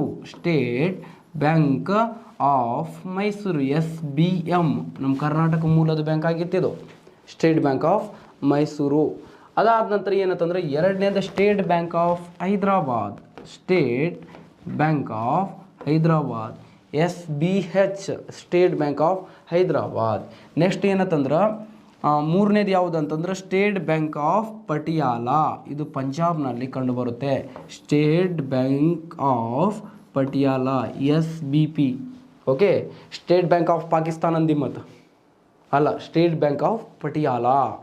Next ಅದಾದ ನಂತರ ನಾಲ್ಕನೇದು state bank of Bikaner and Jaipur. State bank of Bikaner and Jaipur. Okay, state bank of Bikaner ಮತ್ತು ಜೈಪುರು. ನೆಕ್ಸ್ಟ್ ಏನಂತಂದ್ರೆ ಇದು ಎಲ್ಲಿ ಕಂಡು ಬರುತ್ತೆ ಸರ್ ಅಂತಂದ್ರೆ ಇದು ಏನಂತಂದ್ರೆ ರಾಜಸ್ಥಾನ ಒಳಗೆ ಕಂಡು ಬರುತ್ತೆ. ಎಲ್ಲಿ? ರಾಜಸ್ಥಾನದಲ್ಲಿ ಕಂಡು ಬರುತ್ತೆ. ನೆಕ್ಸ್ಟ್ ಐದನೇದು ಸ್ಟೇಟ್ ಬ್ಯಾಂಕ್ ಆಫ್ ಟ್ರವಂಕೂರು ಅಂತೇಳಿ, ತ್ರಿವಂಕೂರು ಆಗಿದೆ ಅದು, ಟ್ರವಂಕೂರು ಅಂತ ಕರಿತೀವಿ. ಸ್ಟೇಟ್ ಬ್ಯಾಂಕ್ ಆಫ್ ಟ್ರವಂಕೂರು ಅಂತ ಕರಿತೀವಿ. ಸ್ಟೇಟ್ ಬ್ಯಾಂಕ್ ಆಫ್ ಟ್ರವಂಕೂರು ಇದು ಬಂದುಬಿಟ್ರೆ ಕೇರಳ ಒಳಗೆ ಕಂಡು ಬರುತ್ತೆ. State bank of Travancore. ಹಾಗೂ ಲಾಸ್ಟ್ ಒನ್ ಯಾವುದಪ್ಪ ಆರನೇದು ಅಂತ ಕೇಳಿದ್ರೆ ಭಾರತೀಯ ಮಹಿಳಾ ಬ್ಯಾಂಕು. ಈ 6 ಬ್ಯಾಂಕುಗಳನ್ನು ಎಟ್ ಎ ಟೈಮ್ ಆಗಿ ಮರ್ಜ್ ಮಾಡ್ತಾರೆ SBIನಲ್ಲಿ. ಓಕೆ, ಇಷ್ಟು ಗೊತ್ತಿರಲಿ. ಕೆಳಗಿನ ಯಾವ ಬ್ಯಾಂಕನ್ನು ಕ್ವಶನ್ ಆಗ್ಯದ, ಯಾವ ಬ್ಯಾಂಕನ್ನು SBIನಲ್ಲಿ ವಿಲೀನಗೊಳಿಸಿದ್ದಾರೆ, ಗೊಳಿಸಿಲ್ಲ ಅಂತೇಳಿ ಅವಾಗ ಕರೆಂಟ್ ಅಫೇರ್ಸ್ ರಿಲೇಟೆಡ್ ಇತ್ತು, ಕೇಳಿದರು. Okay right. ಈಗ ನೆಕ್ಸ್ಟ್ ಬರೋದು ಯಾವುದು ಅಂತ ಕೇಳಿದ್ರೆ ಭಾರತೀಯ ಮಹಿಳಾ ಬ್ಯಾಂಕದ ಬಗ್ಗೆ ನೋಡೋಣ. ಈಗ ಭಾರತೀಯ ಮಹಿಳಾ ಬ್ಯಾಂಕು. ಇದನ್ನು ಇಂಗ್ಲೀಷ್ ಒಳಗೆ ಏನಂತಿರೋ ಇದಕ್ಕೆ ಭಾರತೀಯ ಮಹಿಳಾ ಬ್ಯಾಂಕಿಗೆ ಏನಂತಂದ್ರೆ ಇಂಡಿಯನ್ ವುಮನ್ ಬ್ಯಾಂಕ್ ಅಂತ ಹೇಳ್ತೀರೇನ. ಇದಕ್ಕೆ ಹೆಸರಿರೋದು ಏನಂತಂದ್ರೆ ಭಾರತೀಯ ಮಹಿಳಾ ಬ್ಯಾಂಕು. ಕನ್ನಡ ಒಳಗೂ ಹಂಗೆ ಅಂತೀವಿ, ಹಿಂದಿ ಒಳಗೂ ಹಾಗೆ ಅಂತಾರೆ, ಮತ್ತೇನಂದ್ರೆ ಇಂಗ್ಲೀಷ್ ಒಳಗೆ ಭಾರತೀಯ ಮಹಿಳಾ ಬ್ಯಾಂಕ್ ಅಂತೇಳಿ ಕರೀತಾರೆ. ಹಾಗಾದ್ರೆ ಪ್ರಪಂಚದಲ್ಲೇ ಮೊಟ್ಟ ಮೊದಲ ಬಾರಿಗೆ ನೋಡ್ರಿ, ಪ್ರಪಂಚದಲ್ಲೇ ಮೊಟ್ಟ ಮೊದಲ ಬಾರಿಗೆ ಮಹಿಳಾ ಬ್ಯಾಂಕನ್ನು ಸ್ಥಾಪನೆ ಮಾಡಿದ ಕೀರ್ತಿ ಪಾಕಿಸ್ತಾನ ದೇಶಕ್ಕೆ ಸಲ್ಲುತ್ತೆ. ನೋಡ್ರಿ ಮಂಗನವನ ಮಕ್ಕಳು ಎಷ್ಟು ಒಳ್ಳೆ ಕೆಲಸ ಮಾಡ್ಯಾರ ನೋಡ್ರಿ, ಜೀವನ ಒಳಗೆ ಒಂದರ ಒಳ್ಳೇದು ಕೆಲಸ ಮಾಡ್ಯಾರಲ್ಲ, ಗ್ರೇಟ್. ಓಕೆ, ಪ್ರಪಂಚದಲ್ಲೇ ಮೊಟ್ಟ ಮೊದಲ ಬಾರಿಗೆ 1988ರಲ್ಲಿ ಪಾಕಿಸ್ತಾನ ದೇಶದ ಎಲ್ಲಿಯಪ್ಪ ಅಂದ್ರೆ ಪರ್ಟಿಕ್ಯುಲರ್ ಆಗಿ ಪಾಕಿಸ್ತಾನದ ಏನಂತಂದ್ರೆ ಕರಾಚಿ ಎಂಬಲ್ಲಿ ಪಾಕಿಸ್ತಾನ ದೇಶದ ಕರಾಚಿ ಎಂಬಲ್ಲಿ ಮಹಿಳಾ ಬ್ಯಾಂಕನ್ನು ಸ್ಥಾಪನೆ ಮಾಡ್ತಾರೆ. ಹಾಗಾದ್ರೆ ಇದು ಪ್ರಪಂಚದ ಮೊಟ್ಟ ಮೊದಲ ಮಹಿಳಾ ಬ್ಯಾಂಕ್ ರೀ ಇದು. ಓಕೆ, ಅದೇ ಥರ ಏನಂತಂದ್ರೆ ನಮ್ಮ ದೇಶದ ಭಾರತೀಯ ಮಹಿಳಾ ಬ್ಯಾಂಕನ್ನು ಯಾವಾಗ ಸ್ಥಾಪನೆ ಮಾಡಿದರು, ನಮ್ಮ ದೇಶದಲ್ಲಿ ಮಹಿಳಾ ಬ್ಯಾಂಕನ್ನು ಯಾವಾಗ ಸ್ಥಾಪನೆ ಮಾಡ್ತಾರೆ ಅಂತಂದ್ರೆ 2013 ನವೆಂಬರ್ 19ಕ್ಕೆ ನಮ್ಮ ದೇಶದಲ್ಲಿ ಮಹಿಳಾ ಬ್ಯಾಂಕನ್ನು ಸ್ಥಾಪನೆ ಮಾಡ್ತಾರೆ. ಹಾಗಾದ್ರೆ ಈ ಮಹಿಳಾ ಬ್ಯಾಂಕನ್ನು ಸ್ಥಾಪನೆ ಮಾಡೋದು ಉದ್ದೇಶ ಏನಾಗಿತ್ತು ಅಂತಂದ್ರೆ, ನಮ್ಮ ಇಂದಿರಾವ್ವ ಅವರು 1917ರಲ್ಲಿ ಅವ್ರ ಜನನ ಆಗಿತ್ತು. 1917 ನವೆಂಬರ್ 19ಕ್ಕೆ ಇವ್ರ ಜನನ ಆಗ್ತದ ಇಂದಿರಾ ಗಾಂಧಿಯವರು. ಈ ಇಂದಿರಾ ಗಾಂಧಿಯವರ 96ನೇ happy birthday to you Indira Gandhi. Okay, Indira ಗಾಂಧಿಯವರ 96ನೇ ಜನ್ಮದಿನದ ಸವಿನೆನಪಿಗಾಗಿ ಭಾರತೀಯ ಮಹಿಳಾ ಬ್ಯಾಂಕನ್ನು ಸ್ಥಾಪನೆ ಮಾಡ್ತಾರೆ. ಓಕೆ, ನೆಕ್ಸ್ಟ್ ಏನಂತಂದರೆ ಈ ಭಾರತೀಯ ಮಹಿಳಾ ಬ್ಯಾಂಕ್ ಸ್ಥಾಪನೆ ಆಗಿದ್ದ ಸ್ಥಳ ಎಲ್ಲಿರಿ? 1000 ಕೋಟಿ ಮೂಲ ಬಂಡವಾಳದೊಂದಿಗೆ ಸ್ಥಾಪನೆ ಮಾಡಿಬಿಟ್ರಿ. ಇದಕ್ಕೆ ಬೇಸಿಕ್ ಇನ್ವೆಸ್ಟ್ಮೆಂಟ್ ಎಷ್ಟಿತ್ತು? 1000 crore ಇತ್ತು. 1000 ಕೋಟಿ ಮೂಲ ಬಂಡವಾಳದೊಂದಿಗೆ ಭಾರತೀಯ ಮಹಿಳಾ ಬ್ಯಾಂಕನ್ನು ಸ್ಥಾಪನೆ ಮಾಡ್ತಾರೆ. ಹಾಗಾದರೆ ಸ್ಥಾಪನೆಯಾದ ಸ್ಥಳ ಎಲ್ಲಿರಿ? ಪರ್ಟಿಕ್ಯುಲರ್ ಆಗಿ ಯಾವ ಸ್ಥಳದಲ್ಲಿ ಭಾರತೀಯ ಮಹಿಳಾ ಬ್ಯಾಂಕನ್ನು ಸ್ಥಾಪನೆ ಮಾಡಿದ್ರು ಅಂತಂದ್ರೆ ಮುಂಬೈನಲ್ಲಿ ಏನಂತಂದ್ರೆ ಭಾರತೀಯ ಮಹಿಳಾ ಬ್ಯಾಂಕನ್ನು ಸ್ಥಾಪನೆ ಮಾಡ್ತಾರೆ. ಈ ಪ್ರಸ್ತುತ ಭಾರತೀಯ ಮಹಿಳಾ ಬ್ಯಾಂಕಿನ ಕೇಂದ್ರ ಕಚೇರಿ ಎಲ್ಲಿ ಇದೆ ರೀ ಅಪ್ಪ ಅಂತ ಕೇಳಿದ್ರೆ ನವದೆಹಲಿಯಲ್ಲಿ ಕಂಡುಬರುತ್ತೆ. ಇದರ ಪ್ರಸ್ತುತ ಮುಖ್ಯಸ್ಥ ಯಾರಾದರಪ್ಪ ಅಂದ್ರೆ ಉಷಾ ಅನಂತ ಸುಬ್ರಹ್ಮಣ್ಯಂ ಅಂತೇಳಿ ಆದರ. ಉಷಾ ಅನಂತ ಸುಬ್ರಹ್ಮಣ್ಯಂ ಅಂತೇಳಿ ಇದ್ದಾರೆ. ಓಕೆ, ಪ್ರಸ್ತುತ ಯಾರಾದ್ರೆ ಆಶಾ ಅಂತೇಳಿ ಬರ್ದಾರ ನೋಡು, ಆಶಾ ಅಲ್ಲ ಉಷಾ ಅನಂತ ಸುಬ್ರಹ್ಮಣ್ಯಂ. ಓಕೆ, ಇದಾದ ನಂತರ ಪ್ರಸ್ತುತ ಮುಖ್ಯಸ್ಥರು ಯಾರಾದ್ರೆ ಅಂದರೆ SM ಸ್ವಾತಿ. ಸರ್ SBIನಲ್ಲಿ ವಿಲೀನ ಆಗ್ಯದ ಅಂತೀರಿ, ಮತ್ತು ಮುಖ್ಯಸ್ಥರು ಯಾರು ಇರ್ತಾರೆ ಮುಖ್ಯಸ್ಥರು ಜಸ್ಟ್ ಏನಂದ್ರೆ ಬೋರ್ಡ್ ಅಷ್ಟೇ ಚೇಂಜ್ ಆಗಿರೋವಂಥದ್ದು. ಬಟ್ ದಿನೇಶ್ ಕುಮಾರ್ ಖಾರಾ ಅಧೀನದಲ್ಲಿ ಕೆಲಸ ಮಾಡ್ತಾಳೆ ಇವಳು. ಯಾಕಂದರೆ SBI ಮುಖ್ಯಸ್ಥರು ಯಾರಾದ್ರೆ ಪ್ರಸ್ತುತ SBI ಮುಖ್ಯಸ್ಥರು ಇರೋದು ದಿನೇಶ್ ಕುಮಾರ್ ಖಾರಾ ಅಂತ ಹೇಳಿದ್ದಾರೆ. ಸೊ ದಿನೇಶ್ ಕುಮಾರ್ ಖಾರಾ ಅಧೀನದಲ್ಲಿ ಇವರು ಕೆಲಸ ಮಾಡ್ತಾರೆ. ನೆಕ್ಸ್ಟ್ 2017 ಏಪ್ರಿಲ್ 1ಕ್ಕೆ ಏನಂತಂದ್ರೆ ಭಾರತೀಯ ಮಹಿಳಾ ಬ್ಯಾಂಕನ್ನು ಸ್ಥಾಪನೆ ಮಾಡಿದೆ. ಸರ ಇದನ್ನು ವಿಲೀನಗೊಳಿಸಲಾಗಿದೆ. ಇದು ಮಹಿಳಾ ಬ್ಯಾಂಕಿನ ಕಾರ್ಯಗಳು ಏನ್ರಿ? ಶುದ್ಧ ಏನಂತಂದ್ರೆ ಮಹಿಳೆಯರಿಂದ ಕಾರ್ಯನಿರ್ವಹಿಸ್ಕೊಂಡು ಹೋಗುವಂಥ ಬ್ಯಾಂಕ್ ಆಗಿತ್ತು. ಎಲ್ಲ ಎಂಪ್ಲಾಯೀಸ್ ಮಹಿಳೆಯರೇ, ಅಲ್ಲಿ ಡೆಪಾಸಿಟ್ ಮಾಡೋರು ಎಲ್ಲ ಕೂಡ ಏನಂತಂದ್ರೆ ಅಕೌಂಟ್ ಹೋಲ್ಡರ್ಸ್ ಎಲ್ಲ ಯಾರಾಗಿರ್ತಾರೆ? ಮಹಿಳೆಯರೇ ಆಗಿರ್ತಾರೆ ಸಂಪೂರ್ಣವಾಗಿ. ನಮ್ಮ ಮಂದಿ ಕೇಳ್ತಾರೆ, ಸರ್ ವಾಚ್ಮ್ಯಾನು ಯಾರು ಅವರೇ ಇರ್ತಾರೇನ್ರಿ ಅಂತ ಕೇಳ್ತಾರೆ. ನನಗೆ ಗೊತ್ತೈತಿ, ವಾಚ್ಮ್ಯಾನು ಅವರೇ ಇರಬೇಕು, ಮತ್ತೆ ಯಾರು ಇರ್ತಾರೆ? ಓಕೆ, ಶುದ್ಧ ಮಹಿಳೆಯರಿಂದ ಕಾರ್ಯನಿರ್ವಹಿಸ್ಕೊಂಡು ಹೋಗುವಂಥ ಬ್ಯಾಂಕ್ ಯಾವುದಾಗಿದೆ ಅಂತ ಕೇಳಿದರೆ ಇದು ಭಾರತೀಯ ಮಹಿಳಾ ಬ್ಯಾಂಕ್ ಆಗಿರುವಂಥದ್ದು. ರೈಟ್, ಇಲ್ಲಿಗೆ ಏನಂತಂದ್ರೆ ನಿಮಗೆ SBI ಮುಗೀತದ. ನೆಕ್ಸ್ಟ್ ಏನಂತಂದ್ರೆ ಸೆಂಟ್ರಲ್ ಬ್ಯಾಂಕ್ಸ್ಗಳ ಬಗ್ಗೆ ಏನಂತಂದ್ರೆ ನೋಡ್ಬೇಕು ನಿಮ್ಗೆ. ಯಾವುದು? ಸೆಂಟ್ರಲ್ ಬ್ಯಾಂಕ್ಸ್ ಅಂತಂದ್ರೆ ಕೇಂದ್ರ ಬ್ಯಾಂಕುಗಳು.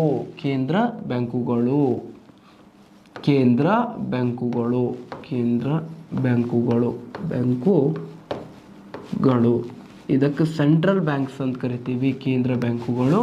ಇಂಗ್ಲೀಷ್ ಒಳಗೆ ಹೇಳಲಾಗ್ತದ ಸೆಂಟ್ರಲ್ ಬ್ಯಾಂಕ್ಸ್ ಅಂತೇಳಿ.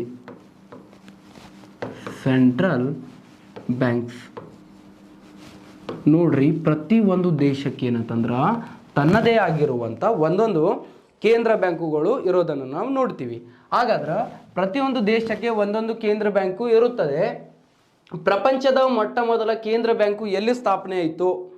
ಪ್ರಪಂಚದಲ್ಲೇ ಮೊಟ್ಟ ಮೊದಲ ಬಾರಿಗೆ ಕೇಂದ್ರ ಬ್ಯಾಂಕ್ ಸ್ಥಾಪನೆ ಆಗಿದೆ ಯಾವುದಂದ್ರೆ ಸ್ವೀಡನ್ ದೇಶದ ರಿಕ್ಸ್ ಬ್ಯಾಂಕು. ಈ ಬ್ಯಾಂಕಿನ ಸ್ಥಾಪನೆ ಆಗಿದೆ ಯಾವಾಗ ಅಂತಂದ್ರೆ 1868ರಲ್ಲಿ.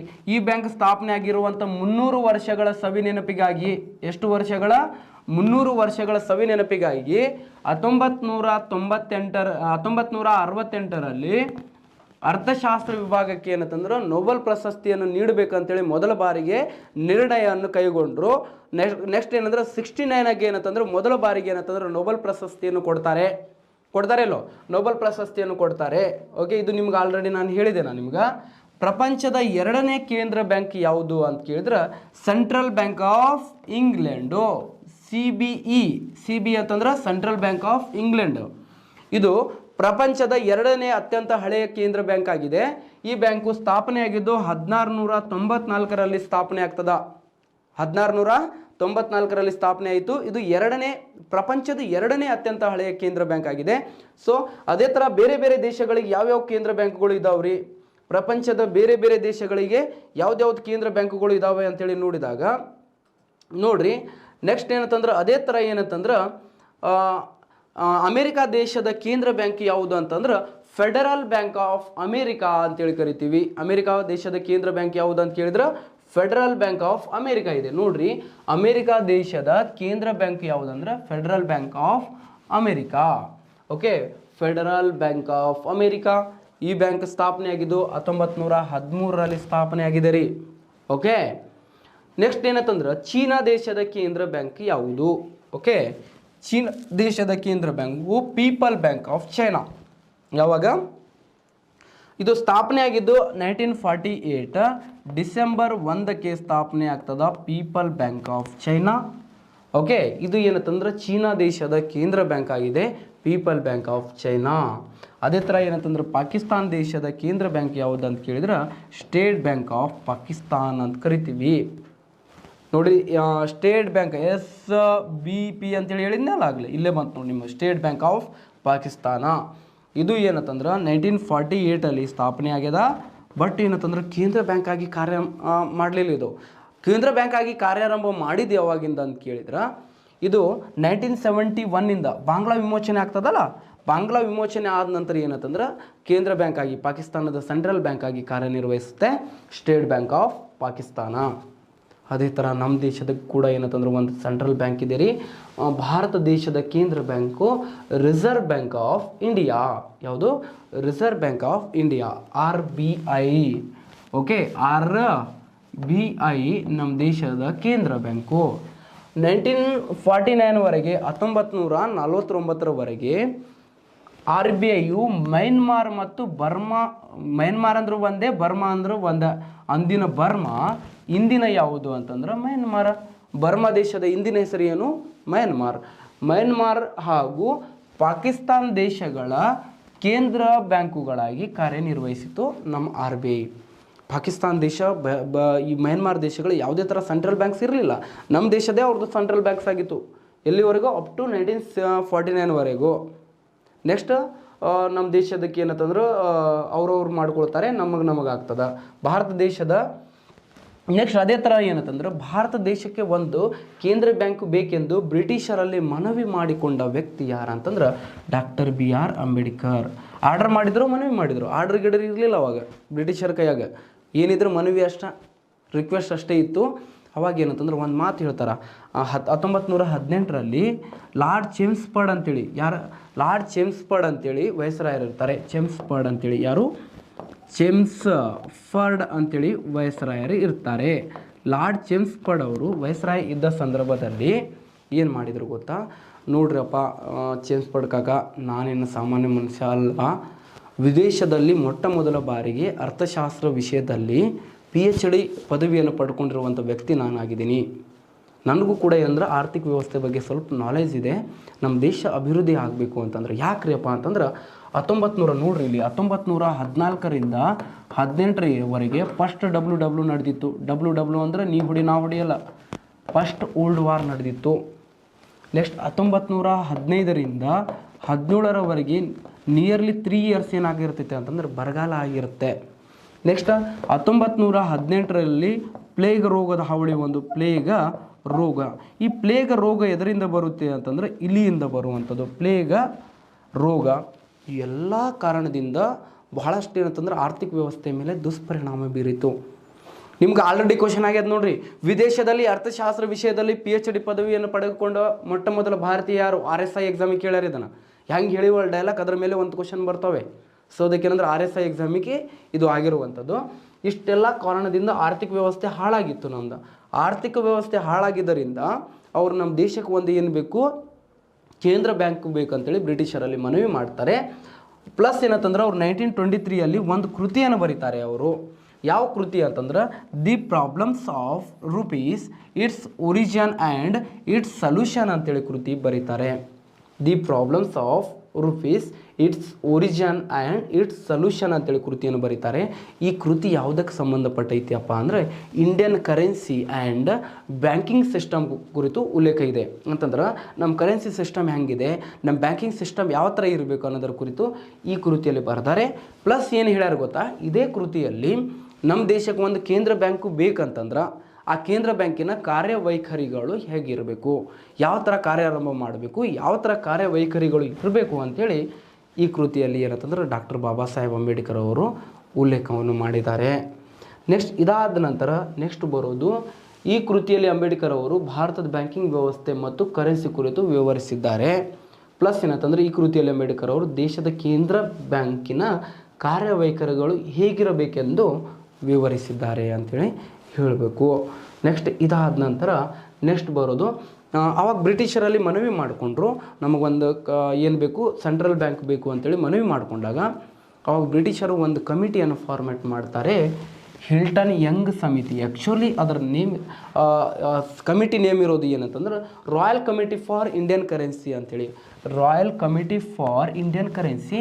ಈ ಕಮಿಟಿಯ ಚೇರ್ಪರ್ಸನ್ ಇದ್ದವ್ರು ಯಾರು ಅಂತಂದ್ರೆ ಹಿಲ್ಟನ್ ಯಂಗ್ ಅಂತೇಳಿದ್ರು. ಬ್ರಿಟಿಷ್ ಉನ್ನತ ಏನಂತಂದ್ರೆ ಆರ್ಥಿಕ ತಜ್ಞರು. ಓಕೆ, ಆರ್ಥಿಕ ತಜ್ಞರಾಗಿದ್ದರು. ಅವರ ಅಧ್ಯಕ್ಷತೆಯಲ್ಲಿ ಸಮಿತಿ ನೇಮಕ ಮಾಡ್ತಾರೆ. ಆದ ಕಾರಣ ಅದೇ ಸಮಿತಿಗೆ ಏನು ಹೆಸರು ಬಂತು, ಹಿಲ್ಟನ್ ಯಂಗ್ ಸಮಿತಿ ಅಂತೇಳಿ ಬಂತು. ಆದರೆ ಅದರ ಹಿಲ್ಟನ್ ಯಂಗ್ ಸಮಿತಿ ಅಲ್ಲ, ಕನ್ನಡ ಆಥರ್ ಬುಕ್ ಒಳಗೆಲ್ಲ ಹಿಲ್ಟನ್ ಯಂಗ್ ಸಮಿತಿ ಅಂತ ಕೊಟ್ಟಿದ್ದಾರೆ. ಬಟ್ ಏನಂತಂದ್ರೆ ಈ ಇಂಗ್ಲೀಷ್ ವರ್ಜಿನ್ ಬುಕ್ ಎಲ್ಲ ನೋಡಿದಾಗ ಏನಂತಂದ್ರೆ royal committee for Indian currency ಅಂತೇಳಿ ಕೊಟ್ಟಿದ್ದಾರೆ ಹಿಂದಿಯಲ್ಲಿ ಕೂಡ.